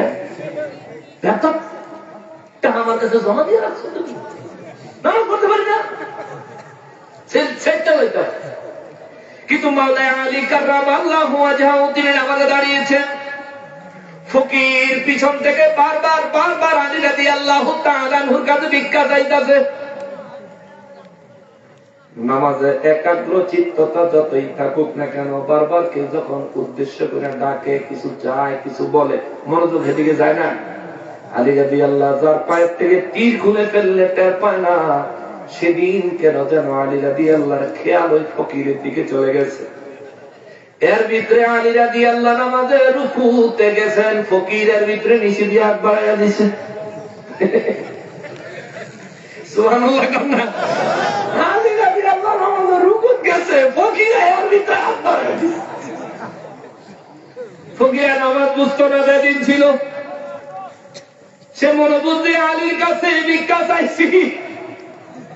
আলী ভিক্ষা দানের ডরে সোজা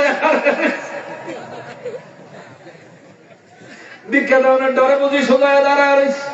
কয়েকবার সওয়ার পরে আলী রাদিয়াল্লাহু নামাজের সূরা ফাতিহা এবং কিরাত শেষ করে যখন রুকুতে গেছেন, ফকির মনে করছে কয় আলী বুঝি নিজের মুখ লুকাইতেছে, এর লেগে নিচে দিয়া গিয়া হাত দিয়া কয়, আলী আমারে কিছু দে।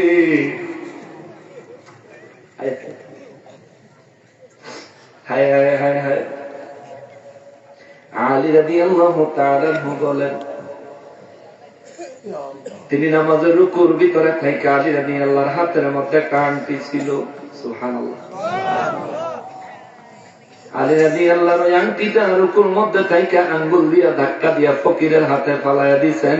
নামাজ ছাড়ে নাই, জোরে বলেন আল্লাহু আকবার। নামাজের ভিতরে রাদিয়াল্লাহু হাতের আংটি ফকিরকে দান করে দেওয়ার কারণে আমার আল্লাহ আলী রাদিয়াল্লাহর পক্ষ থেকে এইটাকে যাকাত হিসেবে কবুল করেছে। এই জন্য আমার আল্লাহ আগের আয়াতে কয় ইউহিব্বুহুম ওয়া ইউহিব্বুনা, আওয়াজ করে বলেন আল্লাহু আকবার। আল্লাহ কয় আমি তাদেরকে ভালোবাসি, তারা আমাকে ভালোবাসে, আমি তাদেরকে ভালোবাসবো, তারাও আমাকে ভালোবাসবে। আমরা যদি নামাজের ভিতরে কেউ কিছু দেই, আমাদের সমাজের ইমাম সাহেব হ্যাঁ করছেন কি আবার নামাজ পড়ে, ঠিক না? করছেন কি নামাজের ভিতরে অন্য কাম করছেন, নামাজ শেষ আপনি আবার নামাজ পড়েন। আবার অনেকে কইব হইয়া যাইব ফতুয়ার অভাব নেই, আমাদের দেশে হুজুর কম ফতুয়া বেশি, তাই না? তাই না? চা দোকানো সিনেমার থেকে বেশি ফতুয়া চলে বর্তমানে। রিক্সার ভিতরে, অটোর ভিতরে মানুষ সিনেমার চাইতে বেশিরভাগ ফতুয়া চালায়। কিছু বেয়াদব আছে দেখবেন গুরু আর নবী বিদ্বেষী, অলি বিদ্বেষী কথাবার্তা বলে বেড়াইলো। কোথায়? রিক্সাওয়ালা, সিএনজিওয়ালা, এরপরে দিয়া চা স্টলে, এই ধরনের সাধারণ মানুষগুলো যারা একটা প্রশ্ন করলে ইসলামিক দৃষ্টিকোণ থেকে যথোপযুক্ত উত্তর দিতে পারত না, হেরারে গিয়া উল্টা পাল্টা প্রশ্ন কইরা মানুষের ঈমান আকীদা নষ্ট করে, এমন বেয়াদব সমাজে আছে না নাই? এমন বেয়াদব সমাজে আছে। রব্বুল আলামিনের হাবিব রাহমাতুল লিল আলামিনের আল্লাহ জানায়, নবী গো আমার আলী যে কাজ করেছে আমি আল্লাহ তার উপর খুশি হয়েছি। আল্লাহ কোরআনে আয়াত লাগাইয়া দিয়েছে, আল্লাহু আকবার। ফকিরের নামাজের ভিতরে আংটিটা বের করে দিয়েছে। এই জন্য বাবা আমাদের দেশে আংটি পড়লে অনেকে কয় এটা বলে শিরক। কি এক আজব ব্যাপার! আল্লাহ কি আংটি পিনবে? আল্লাহ কি আংটি পিনবে? তো এটা শিরক হচ্ছে কেমন? আংটি যে হাতে দেয় আঙ্গুলের মধ্যে পড়ে, সে কি এটারে রব মনে করে? এটা তার কোন উপকার করতে পারে, ক্ষতি করতে পারে? আল্লাহর সাহায্য ছাড়া এই ধরনের কোন আকীদা বিশ্বাস কি কোন মানুষ অন্তরে রাখে? তাহলে এটা শিরক হলো কেন? এই জন্য ব্যাকল করে কইছে একটা কাঠের চশমা খুব, কাঠের চশমা সহ দিলে কিয়ামত পর্যন্ত দুনিয়া আন্ধারই থাকবো, কোনদিন সূর্যের আলো দেখতি না। কাঠের চশমা খোল বেড়া, ইহুদিগো পেঁয়াজ খাওয়ান বন্ধ কর। নামাজের ভিতরে আলী রাদিয়াল্লাহু তাআলা আনহু রুকুতে দান করলেন। আল্লাহ কয় এটা আমি আল্লাহ যাকাত হিসেবে কবুল করলাম। অথচ আলী রাদিয়াল্লাহু তাআলা আনহু এমন একজন মানুষ। আরেক কথা মনে হয়েছে বলবো? একদিন আবু জাহেলের কাছে মক্কা মুআজ্জামায় একটা ফকির আইছে ভিক্ষা করার জন্য। আবু জাহেল বলে তুমি ভিক্ষা করো কেন? তাই আমার কয়েকটা বাচ্চা আছে, আজকে কয়েকদিন ধরে না খাওয়া। আবু জাহেল কয় তুমি আমার কাছে আইছো, আমি তোমারে যেটুকু দিতে পারবো আমি তোমারে দিব, কিন্তু তোমারে আমি একটা ঠিকানা দিতে পারি, ওই ব্যক্তি আমার চাইতো তোমারে বেশি দিব। এখন ভিক্ষুকে যেহেন বেশি পাইবো হেনই তো যাইব, ঠিক না? ভিক্ষুক কয় ঠিক আছে তাইলে আমার ওই জায়গার ঠিকানা দেন। ঠিকানা দিব, শর্ত হইল আমি তোরে কিছু দিব না। তা লাগতো না, আপনার তা লাগতো না, যেন বেশি পাওয়া যাইব ঠিকানা দেন। দারুন না দোয়া অফিস থেকে আবু জাহিল্লা বিয়াদ্দবে আমার নবী রাহমাতুল লিল আলামিনকে অপমান অপদস্থ করার জন্য, নবীর সাহাবী আলী রাদিয়াল্লাহু তাআলা আনহুকে লজ্জা দেওয়ার জন্য আলী রাদিয়াল্লাহু তাআলা আনহুর কাছে পাঠিয়ে দিলেন। এই ফকির আলী রাদিয়াল্লাহু তাআলা আনহুর কাছে গেলেন, যায় বলে সে তো আর মক্কার মানুষরা চিনেও না। সে বলে আপনার নাম কি? আলী। আলী রাদিয়াল্লাহু তাআলা আনহু বলেন হ্যাঁ আমার নাম আলী। আলী রাদিয়াল্লাহু তাআলা আনহু বলেন আমার নাম আলী। বলে আপনার কাছে আসলাম। বলে কেন? বলে আমার বড় অভাব, আমার কয়েকটা সন্তান বড় মুসিবতগ্রস্ত, কয়েকদিন ধরে না খাও, আমার ঘরে রান্না হয় না, বড় বিপদে আছি। আপনি অনেক ধনী মানুষ, আমি শুনেছি, আপনি দয়া করে আবার একটু সাহায্য করেন। আলী রাদিয়াল্লাহু তাআলা সাহায্য করবো ঠিক আছে, কিন্তু আমি ধনী মানুষ, এই কথা তুমি কই শুনলা? দারুন না দোয়া অফিসটা দেখে ওই যে অফিসে ওই যে একটা লোক বের হয়েছে, এই লোকটাই কইছে। আলী রাদিয়াল্লাহু ওই দিকে তাকাইছে। আলী রাদিয়াল্লাহু তাআলা তিনি তো অত্যন্ত বিচক্ষণ ছিলেন, জ্ঞানী ছিলেন। তিনি বুঝতে পারছেন বেয়াদবে আমার নবীর শানকে খাটো করার জন্য, এই বেয়াদবে আমার নবীর শানকে খাটো করার জন্য আমার কাছে পাঠাইছে, যাতে করে আমি কিছু না দিলে এই ফকিরকে বলতে পারে যে দেখো দেখো মুহাম্মাদের উম্মত হওয়ার পরে তার উম্মতদের কাছে ফকিরকে দেওয়ার মতো ভিক্ষাও নাই। অতএব মুহাম্মাদের কাছে যে ইসলাম গ্রহণ করবে এই ব্যক্তি দুনিয়ায় শুধু কষ্ট আর কষ্ট পাবে, আখিরাত বলতে কিছু নাই। মুহাম্মদ এগুলো গল্প শোনায়, জোরে বলেন নাউযুবিল্লাহ।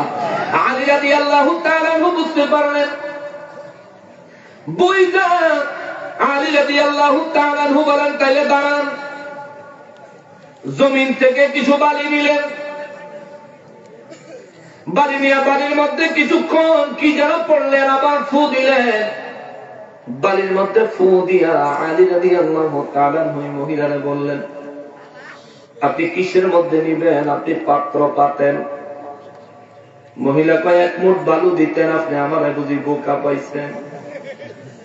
আলী রাদিয়াল্লাহু তাআলা বলেন, বোকা না বোকা না, আপনার দরকার কি? কিছু সম্পদ সন্তানাদের যাতে বরণ পোষণ খাওয়া দাওয়ার ব্যবস্থা করতে পারেন, তাই না?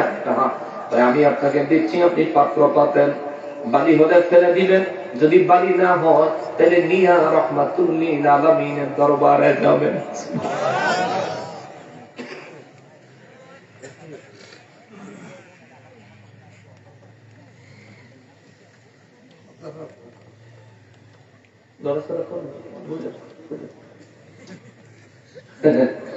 সিলেটে কিছু কিছু ভাষা শিখছি।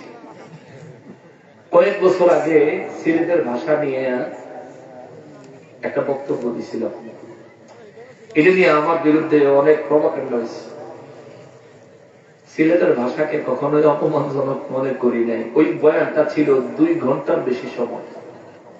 ওটা যদি ফার্স্ট থেকে লাস্ট পর্যন্ত কেউ যদি একবার কষ্ট করে একটু সময় দিয়ে শোনেন তাহলে বুঝবেন ওই বক্তব্যে সিলেটের ভাষার বিরোধিতা ছিল না, পক্ষেই কথা ছিল।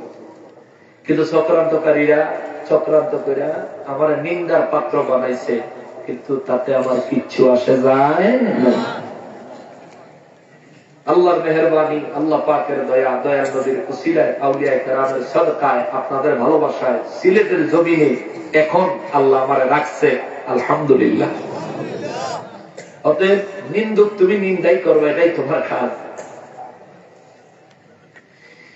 হযরত আলী রাদিয়াল্লাহু তাআলা এক মুষ্টি বালি হাতে নিয়ে ওই মহিলারা বলে, ভিক্ষুকেরা বলে, আপনি পাত্র পাতেন। ভিক্ষুক পাত্র পাতলে আলী রাদিয়াল্লাহু তাআলা বলেন, এইটুকু পাত্রে হবে না। তাহলে কি করবো? বলে, আপনার চাদর পাতেন। ভিক্ষুকের চাদর পাতলো। আলী রাদিয়াল্লাহু তাআলা তার চাদরের ভিতরে হাত রাখলেন, হাত থেকে মুষ্টিটা ছেড়ে দিলেন। আলী রাদিয়াল্লাহু বলেন, চাদরটা গুছাইয়া ফেলো। চাদরটা গুছাইয়া ফেললো।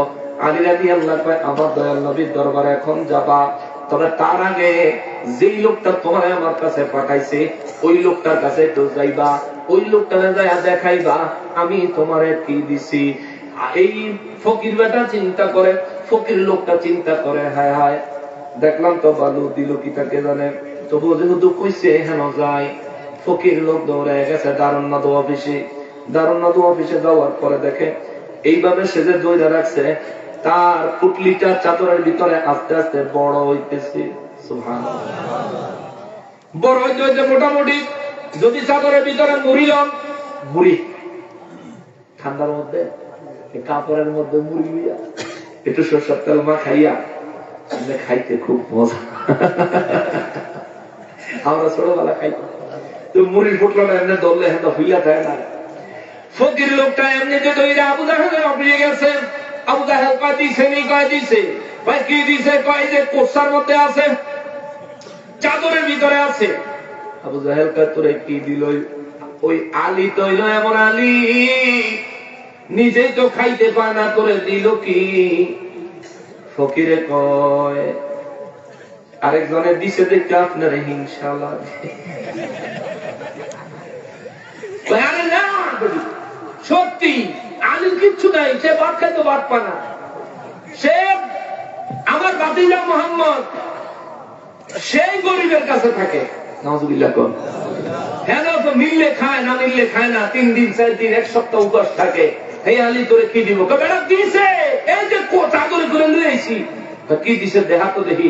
আবু জাহেল টান দিয়ে যখন চাদর ফাঁকা করছে, তাকে দেখে হীরা জহরত মণি মুক্তা। সুবহানাল্লাহ, আল্লাহু আকবার। আবু জাহেল দেখা কই, ওরে বাপরে বাপ, যেই জিনিস তোর এই চাদরের ভিতরে দেখা যায় এরকম দামি পাথর আমি আবু জাহেল আমার জীবনে কোনোদিন দেখি নাই। সুবহানাল্লাহ। এবার আবু জাহিল কয়, রে আলী রিফাইল চল তোরে অহনি মোহাম্মদের কাছে যাবো, আমার বাতিজার কাছে যাইয়া বিচার দিব যে আপনার আলী চোর। নাউযুবিল্লাহ কোন আলী রাদিয়াল্লাহু চোর কইব। অথচ আলী রাদিয়াল্লাহু তাআলা আনহু জন্মগ্রহণ করেছেন আল্লাহর কাবা বাইতুল্লাহর ভিতরে। আল্লাহু আকবার। কারে চোর কইতে যাইতে? আলী রাদিয়াল্লাহু তাআলা আনহুর আম্মা জান হযরতে ফাতেমা বিনতে আসাদ বাইতুল্লাহ শরীফ তওয়াফ করতেছেন আলী রাদিয়াল্লাহকে পেটে নিয়ে। বাইতুল্লাহ শরীফ তওয়াফ করতেছেন, এমন সময় তার পেটে প্রসব যন্ত্রণা আরম্ভ হলো। এমন সময় কাবা শরীফের সামনে হযরতে আলী রাদিয়াল্লাহু তাআলা আনহুর আম্মা জান ফাতেমা বিনতে আসাদ রব্বুল ইজ্জতের কাছে ফরিয়াদ করে, মালিক, কাবার চত্বর হলো পবিত্র, এই জায়গায় যদি আমি সন্তান প্রসব করি আমার ইজ্জতের কি হবে, তোমার ঘরের পবিত্রতার কি হবে? এ কথা বলতে দেরি রে, খুব খোদার কাবা ঘরের দেয়াল ফেটে ভিতরে জায়গা হয়ে গেছে। আল্লাহু আকবার। আলী রাদিয়াল্লাহু তাআলা আনহু আম্মা জান প্রসব বেদনার কারণে কাবা ঘরের দেয়াল ফাঁকা হওয়ার সাথে সাথে কাবা ঘরে ঢুকে গেছে। আল্লাহু আকবার। কাবা ঘরের ভিতরে আলী রাদিয়াল্লাহু আম্মা জান 3 দিন ছিলেন। পৃথিবীর প্রথম কোন মা কাবা শরীফের ভিতরে সন্তান প্রসব করেছে। পৃথিবীর ইতিহাসে প্রথম কোন মহিলা কাবা শরীফের ভিতরে 3 দিন অবস্থান করেছে। আরে দুনিয়ায় সন্তান হলে কত দায়ী লাগে, দুনিয়ায় সন্তান হলে দাইমা লাগে, দুনিয়ায় সন্তান প্রসব করলে হাসপাতালে চিকিৎসক লাগে, অত্যন্ত অভিজ্ঞতা সম্পন্ন মুরব্বী মানুষ লাগে। অথচ আলী রাদিয়াল্লাহু আম্মা জান কাবা শরীফ বাইতুল্লাহ শরীফের ভিতরে তিনি সন্তান জন্ম দিলেন। একজন দাঁড়িয়ে লাগলো না, আলী রাদিয়াল্লাহু মার দায়ী হয়েছিলেন কে? জোরে বলেন না কে? সন্তান হইলে সন্তানের নারী কাটা লাগে, মায়ের গর্ভের ফুল বের হলে ফুল কেটে ফেলে দিতে হয় না, ফুলের আগে নাভির মাঝখানে অংশটাকে কেটে ফেলে দিতে হয়। মায়ের গর্ভের ফুল আবার মায়ের গর্ভে কি যেন করে আমি ঠিক জানি না, তবে একটা ফুল নাকি বের হয়, এটা মায়ের কলিজাতে পেঁচ লাগলে মারা যায় মায়ের গর্ভে ঢুকে গেলে। এটা চিকিৎসক যারা কিংবা দাইমা যারা তারা ভালো বলতে পারবে। তবে আমি শুধু এই কথাটা বলি, সন্তান প্রসব হলে রক্তক্ষরণ হয় কি হয় না? কথা কয় না? রক্তক্ষরণ হয়। যার সন্তান প্রসব হয় অজ্ঞান হয়ে যায়, যার সন্তান প্রসব হয় সন্তানের নাভি কাটার ব্যাপার থাকে। কিন্তু বাইতুল্লাহর ভিতরে আলী রাদিয়াল্লাহর মা একা 3 দিন অবস্থান করলেন। আলী রাদিয়াল্লাহু জন্মগ্রহণ করলেন, নাভি কাটলো কে খবর নাই। আলী রাদিয়াল্লাহর মায়ের দাইমা হলো কে খবর নাই।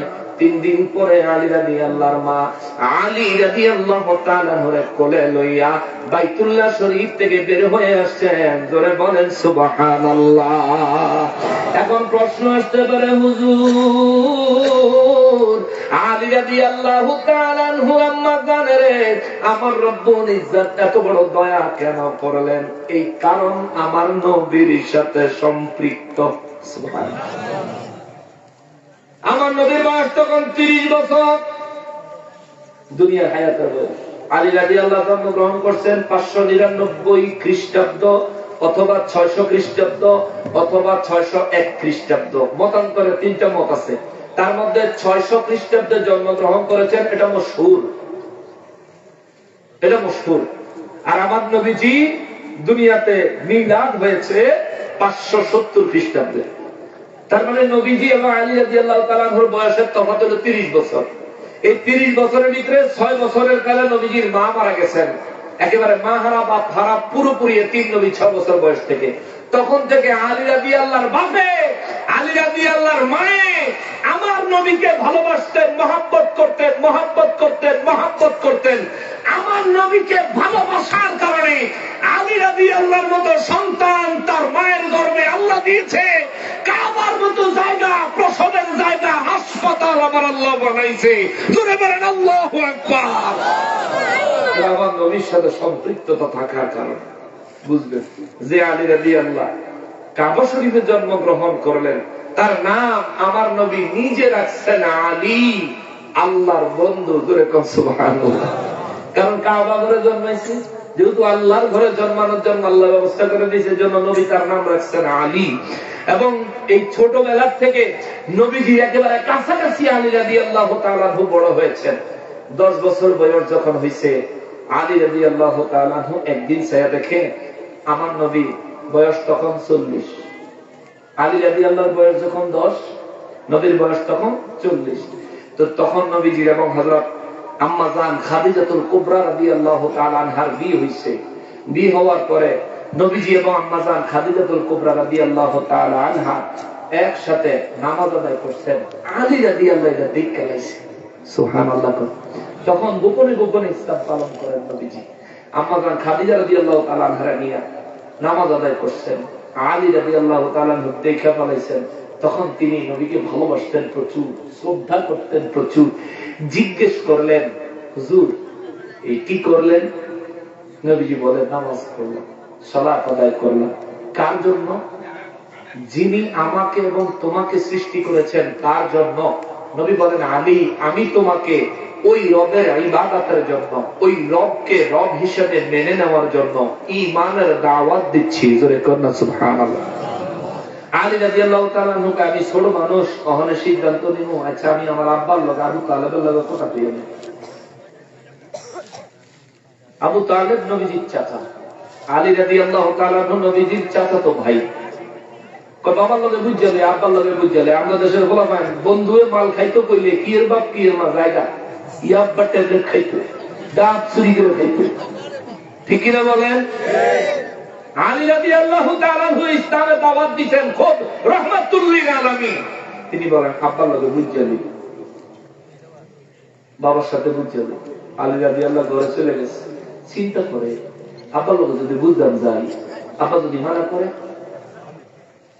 চিন্তা করে আব্বা যদি মানা করে তাহলে আমার কি ক্ষতি হইব? হায় হায়, যিনি আমাকে বানাইছেন, যিনি আমাকে সৃষ্টি করেছেন, তার উপর ঈমান আনার জন্য, তার ইবাদত করার জন্য আমার দাওয়াত দিচ্ছেন। আব্বা মানা করলে আমি সেই দিকে পদার্পণ করা, সেই দিন গ্রহণ করা আমার জন্য একটু শক্ত হইয়া যাইতেও পারে। এই চিন্তা করে আলী রাদিয়াল্লাহু তাআলা যা করে, আল্লাহ আগে ইসলাম গ্রহণ করবো, পরে আব্বারে হোনাই। সুবহানাল্লাহ। যে বলাবেন দেখবেন বাপের টিয়া চাইলে দেয় না, এ বলাবেন চুরি করে নিয়ে খরচ করে পরে আব্বা 100 নিছি গা, আব্বা 500 নিছি গা, রায়তো লাড়িলে জুতালে দিব, দৌড়ানি দৌড়ানি দিলে কি হয়েছে, নেও তো নিছে গা। আলী রাদিয়াল্লাহু তাআলা আনহু চিন্তা করে, বাবা যদি মানাও করে যেন কাম না হয়। নবী রাহমাতুল লিল আলামিনের কাছে যায় 10 বছর বয়সে ইসলাম কবুল করেছেন। সুবহানাল্লাহ। ওই আলী রাদিয়াল্লাহর কাছে আবু জাহেল পাঠাইছে। যখন দেখে ফকিরের আলী রাদিয়াল্লাহ অনেক বড় অনেক বড় অনেক দামি দান করেছে, আবু জাহেল কয় চলো আমার বাতিজার কাছে চলো। দয়াল নবী রাহমাতুল লিল আলামিনের কাছে যায়, কয় মুহাম্মদ, কয় জি, কয় তোমার আলী, কয় জি, কয় তোমার আলী তো চুরি করছে। আমার নবী বলেন সাক্ষী আছে নি? কয় আছে। কয় কি সাক্ষী? এই চাদরটা বের করে দিয়া, কয় দেখো এগুলো তোমার আলী এই ফকিরে দান করছে। তোমার আলী না খাইতে পায় না, তাহলে এত দামি হীরা জহরত মণিমুক্তা করতে না পাইছে। আমার নবী রাহমাতুল লিল আলামিন কয় চাচা আপনার কথা তো শুনলাম, জীবনে কত ভালো কথা কইছেন এটা তো জানি হই, আমরা তো শুনলাম, তাহলে যেই আলীর সাথে ঘটনা ঘটছে আমার এই বিচার করতে আলীরে লাগবে। আলী রাদিয়াল্লাহু তাআলা আনহু নবী খবর দিলেন, আলী রাদিয়াল্লাহু দৌড়ে আসলে নবীর খেদমতে দাঁড়ায় গেলেন। নবী বলেন, আলী তুমি কি হীরা জহরত মণিমুক্তা চুরি করেছো? আলী রাদিয়াল্লাহু বলেন, জি না হুজুর। তাইলে আবু জাহেল আমার চাচার অভিযোগ হলো। নবীর চাচা বলতে এটা আবার মনে করেন না, বলে নবীর আপন চাচা।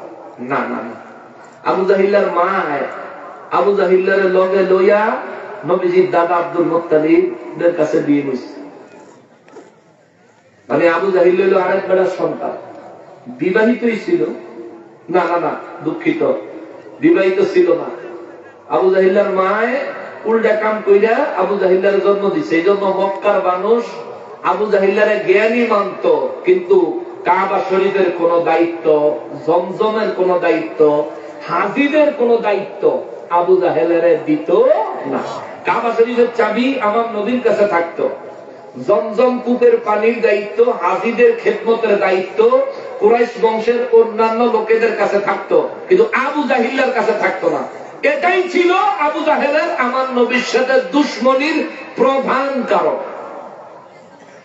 যে মা হে আমার বাতিজা কাবার চাবি আমার কাছে না দিয়ে হের কাছে দেয়।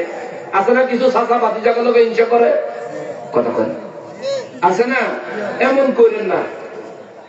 আপনার ভাতিজা সম্মানিত হইলে আপনি আরো বেশি সম্মানিত।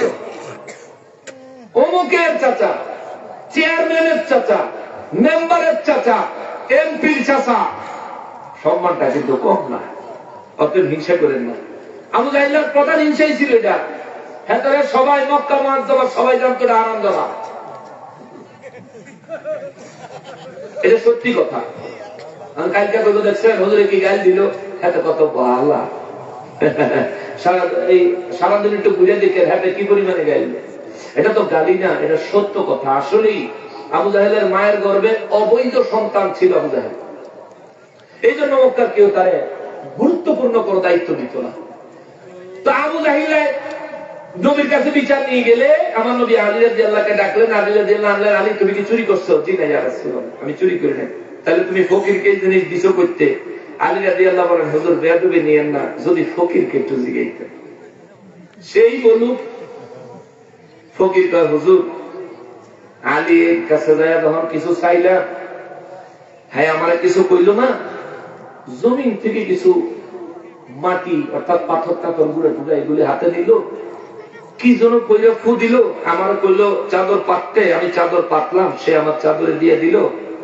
আর আমি নিয়া, তার শর্ত ছিল আমি যেন আবু জাহিল্লার কাছে যাই। আমি গেছি তারা দেখাইতাম, অন্তে হুজুর আমার ধরে হেন লইছে, আমি আইলাম নইলে আমি গেলাম কইলে পাই। আমার নবী রাহমাতুল্লিল আলামিন বলেন, আলী এটা তুমি কিভাবে করবে? সুবহানাল্লাহ। পাথর নিছো, বালি নিছো, কিন্তু কেমনে করলাম? হযরতে আলী রাদিয়াল্লাহু তাআলা আনহু বলেন, নবী গো, ও নবী, আবু জাহেল যখন আমার কাছে এই ফকির গরিব মানুষটা ভিক্ষুকটাকে পাঠাইছে, আমি বুঝতে পারছি আবু জাহেলের উদ্দেশ্য হলো আপনাকে নিয়ে উপহাস করা, আপনাকে নিয়ে ঠাট্টা বিদ্রোহ করা, আপনার সম্মানে আঘাত করা। এই জন্য নবী গো, আমি জমিন থেকে একটু বালি নিয়া, মাটি নিয়া, পাথরের টুকরা গুলি নিয়া রব্বুল ইজ্জতের কাছে অন্তর থেকে ফরিয়াদ জানাইলাম, আল্লাহ তোমার হাবিবুল্লাহর শান ও মান রক্ষা করার জন্য আমাকে সাহায্য করো। এই কথা চিন্তা করে আপনি নবী রাহমাতুল্লিল আলামিনের উপরে 10 বার দুরূদ ও সালাম পড়ে আমি এই হাতের মধ্যে ফু দিয়া আমি এই ফকিরের চাদরের ভিতরে ছেড়ে দিয়েছি। হুজুর সত্যি কথা বলতে আমিও জানতাম না এটা কি মাটি পাথর আছে না কি হইছে। ওই আল্লাহর উপর তাওয়াক্কাল করে আপনি নবীর পক্ষ নিয়ে আপনার দুরূদ সালাম পড়ে ফু দিয়া ফকিরের চাদরের মধ্যে ছেড়ে দিয়েছি। ওই চাদরে যাওয়ার পরে কি হয়েছে হুজুর আপনি দেখে দেখাইলেন বলে আমি দেখলাম। আওয়াজ করে বলেন আল্লাহু আকবার। আবু জাহিল একবার বিশ্বাস করি না, বিশ্বাস করি না। ফকির লোকটা সঙ্গে সঙ্গে চাদরটা ছেড়ে দিয়া হীরা জহরত মণিমুক্তা গুলো জমিনে ফলাইয়া দিছে।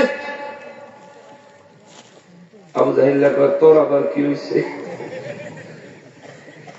ফকির লোকটা বলে, মক্কায় কিছু মানুষ তোমারে বলে আবুল হাকাম, আবার কিছু মানুষ তোমারে বলে আবু জাহেল। যার অর্থ হলো কিছু মানুষ তোমারে বলে জ্ঞানীদের বাপ, আবার কিছু মানুষ তোমারে বলে মূর্খের বাপ। আজকে এই ঘটনার থেকে আমি ফকির হইয়াও তোমার ছোট মুখে বড় কথা বললা যাই, তুমি আসলেই একটা আবু জাহেল। জোরে কোন আল্লাহু আকবার। আবু জাহেল একটা ফকির, নির্গরের ফকির। গরিব লোকটা কয়, আবু জাহেল রে, আমার চোখের সামনে যে ঘটনাটা ঘটেছে, এই ঘটনাটা তুমিও স্বীকার করতে পারো, আমি তো পারি না।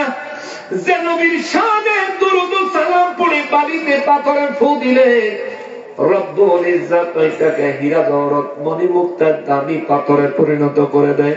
ওই নবীর পক্ষে গেলে গোটা জিন্দেগি দামি দামি দামি হয়ে যাবে।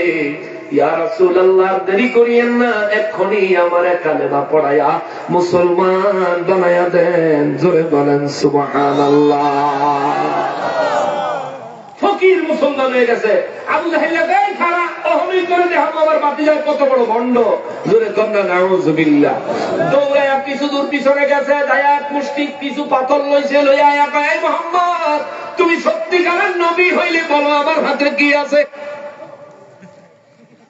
আমার নবী কয়, চাচা বলতে পারলে কি ওই যে আমি মুসলমান হয়ে যাবো। চাচা এই পর্যন্ত বহুতবার কইছেন অন্যায়, এবার কইয়া যাবো গা। সিকিউরিটি কি? সিকিউরিটি ফিকিউরিটি বুঝি না, তুমি নবী হইলে তুমি প্রমাণ দাও, তাইলে তুমি নবী না, এটাই সঠিক। নবীজি বলেন, চাচা আপনি ঈমান আনবেন কি আনবেন না সেটা আমার রব্বুল ইজ্জতের ব্যাপার, কিন্তু নবুয়তের প্রমাণ চাইছেন, আমি আপনাকে নবুয়তের প্রমাণ দিব। আবু জাহেল কয়, দাও। নবী বলেন, আপনি জানতে চান আপনার হাতের মধ্যে কি আছে আমি যেন বলি? হ্যাঁ, তুমি বলো আমার হাতে কি আছে।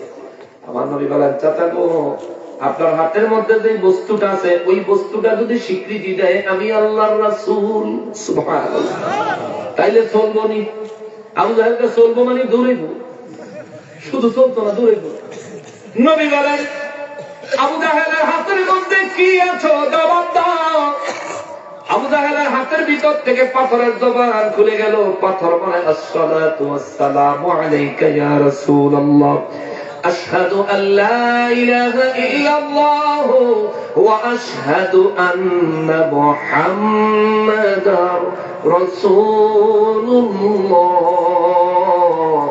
আমরা আবু জাহেলের হাতের থেকে 3 টুকরা পাথর স্বীকৃতি দিচ্ছি, আপনি অবশ্যই আল্লাহ পাকের মনোনীত শ্রেষ্ঠ রাসূল। জোরে বলেন আল্লাহু আকবার।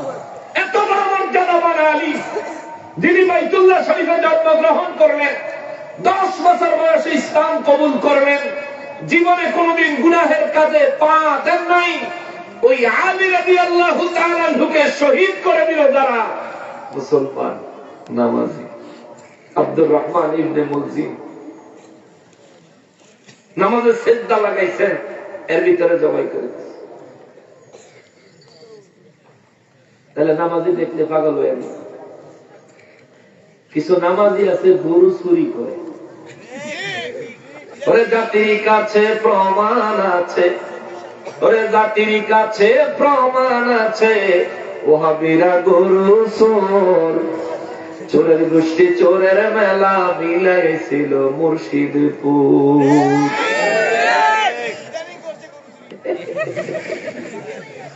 অবাক হলাম ইমাম দেখে বালিশের তরকারি চোর সে, অবাক হলাম ইমাম দেখে বালিশের তরকারি চোর সে, চুরি করে শুকর আদায়। জিজ্ঞাসা যে লয়ে এলেন বালিশ তরকারি, কেরম লাগতেছে? আলহামদুলিল্লাহ, অনেক ভালো লাগতেছে। এই জন্য আমি লিখছি, ওরা চুরি করে শুকর আদায়, এ তো জঘন্য কুফর। চোরের গোষ্ঠী চোরের মেলা মিলাইছিল মুর্শিদপুর, ঠিক কিনা? পাংখা পাতিল ছাগল চোরে ক্ষমতা চায় অকাতরে, ওরে পাংখা পাতিল ছাগল চোরে ক্ষমতা চায় অকাতরে, জাতি তোদের চিনে গেছে, জাতি তোদের চিনে গেছে, পরের ধনে নজর তোর। ঠিক কিনা বলেন? তুমি জিহাদ করবা, উল্টে লাইবা, একদম কাজ করে লাইবা, এবার নিয়ম মতো কর। আরেকজনের সম্পত্তি লয়ে গেলি কা, বিরিয়ানি জ্যাক সুদ্ধা চুরি করত, ঠিক কিনা বলেন? আরেকজনের গরু ছাগল গুলি চুরি কর। আল্লাহ হেদায়েত দেখ জোরে করে আমিন। কতক্ষণ হইল টাইম? ক ঘন্টা হইল? প্রায় 2 ঘন্টা। আল্লাহু আকবার, আল্লাহু আকবার, আস্তাগফিরুল্লাহল আযীম। তো না আর খাবার যেত না, সামনে গেলে এক গেল সাগরের ভিতরে ঢুকে দেবো। এই সাগর পাড়ি দিয়ে আজকে রাইতে আর উঠে যেত। সম্মানিত হাজরিন, আলহামদুলিল্লাহ। শোনেন বাবা, আপনাদের কষ্ট হচ্ছে আমি বুঝতেছি, বৃষ্টির পানি পড়তেছে, কিন্তু দিল মানতেছে না, এটাও আমি বুঝতেছি। তবে শোনেন, আলোচনা আলী রাদিয়াল্লাহু তাআলা আনহুর জিন্দেগি থেকে আজ আমরা কোরআন সুন্নাহর আলোকে আলী রাদিয়াল্লাহু তাআলা আনহুর জীবনটাও নিয়ে আসলাম এবং আমাদের পরিবর্তনের বিষয়টাও নিয়ে আসলাম। এখন একটা কথার আমার জবাব দেওয়া লাগবে, এটা গুরুত্বপূর্ণ কথা, যদি শোনেন। আছে তারপর কি রেডি না? আমার আগে আপনাদের যে আলোচক ছিলেন আবুল কাসেম সিদ্দিকী সাহেব, নাকি?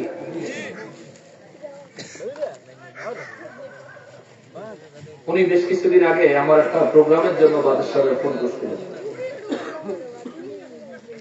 একটু গুরুত্ব দিয়ে কথাটা শুনবেন।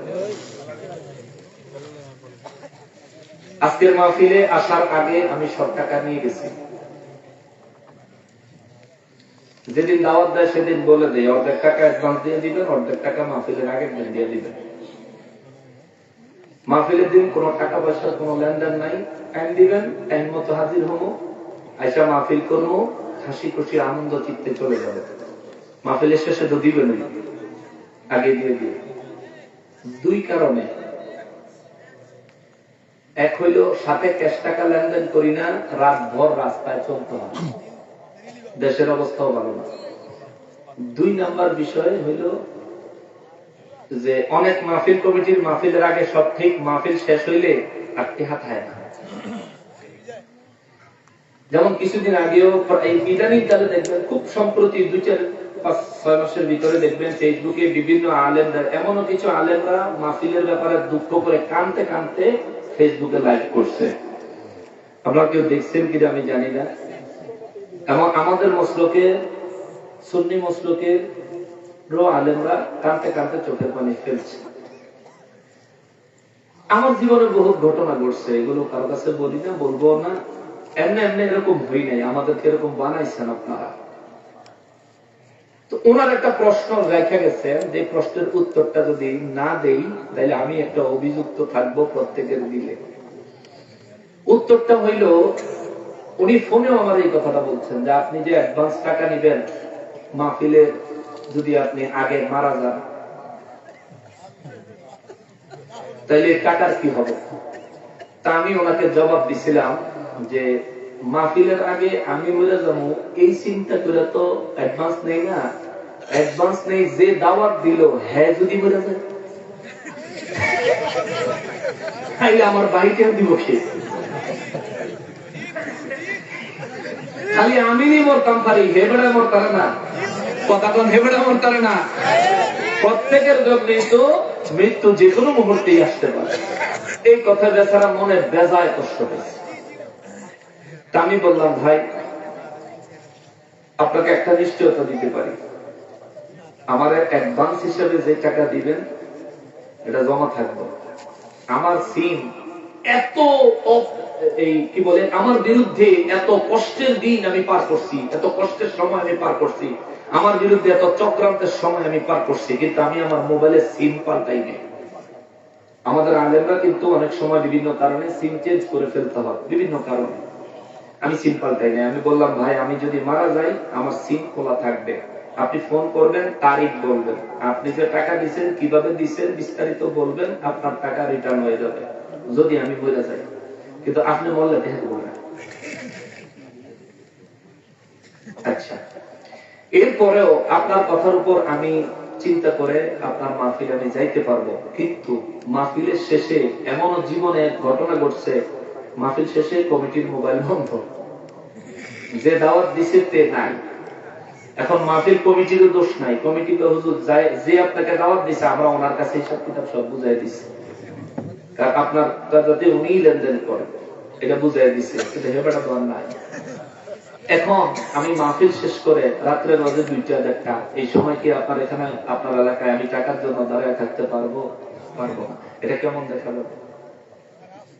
আচ্ছা, আরো একটা নীতির কথা শুনে যান।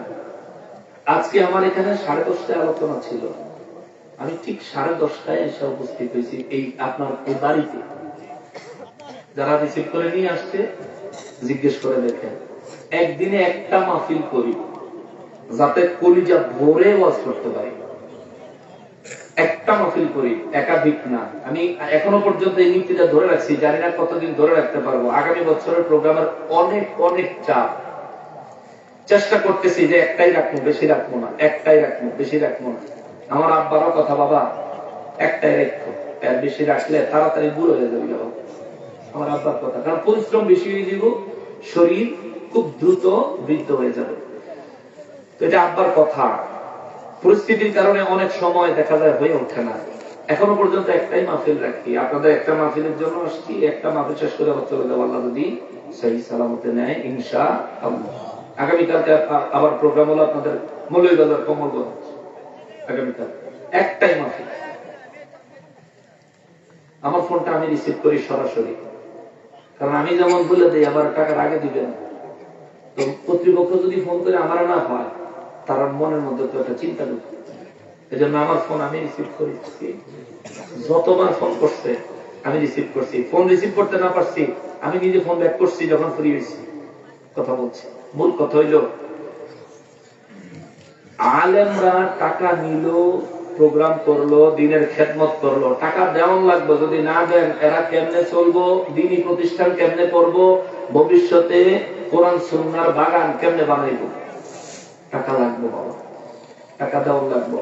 কম দিবেন বেশি দিবেন কথা কইয়া আনন্দ খুশখুশির মধ্যে কম বেশি দিয়া একটা হয়ে যাইব, এটা কোনো বিষয় না। কিন্তু টাকা নিছে, মাহফিলে আসছে, আলহামদুলিল্লাহি আলা কুল্লি হাল, এর উপর সন্তুষ্ট এবং খুশি থাকবেন। তবে আমাগো এই বেচারা এই যে আজকে যে কয়ে গেল, আজকের তারিখটা লিখে রাখেন, এইবারও দেখবেন ফেসবুকে একদিন কানব দেখবেন, কারণ দুনিয়ার সব মানুষ একরকম না, সব জায়গাও একরকম না। জীবনে তো এই পর্যন্ত ওয়াজের বয়সই তো 13 আর হলো 5 18 বছর, ওয়াজের বয়স 18 বছর। এই 18 বছরের অভিজ্ঞতার আলোকে শেষ পর্যন্ত আইসে এই জায়গায় উপনীত হয়েছি। আল্লাহ তাআলা আমাদেরকে বুঝার তৌফিক দান করেন, পড়ি আমিন। কে আগে টাকা নিল, কে পরে টাকা নিল, এগুলির মাথায় নিবেন না আপনারা। দিছেন তো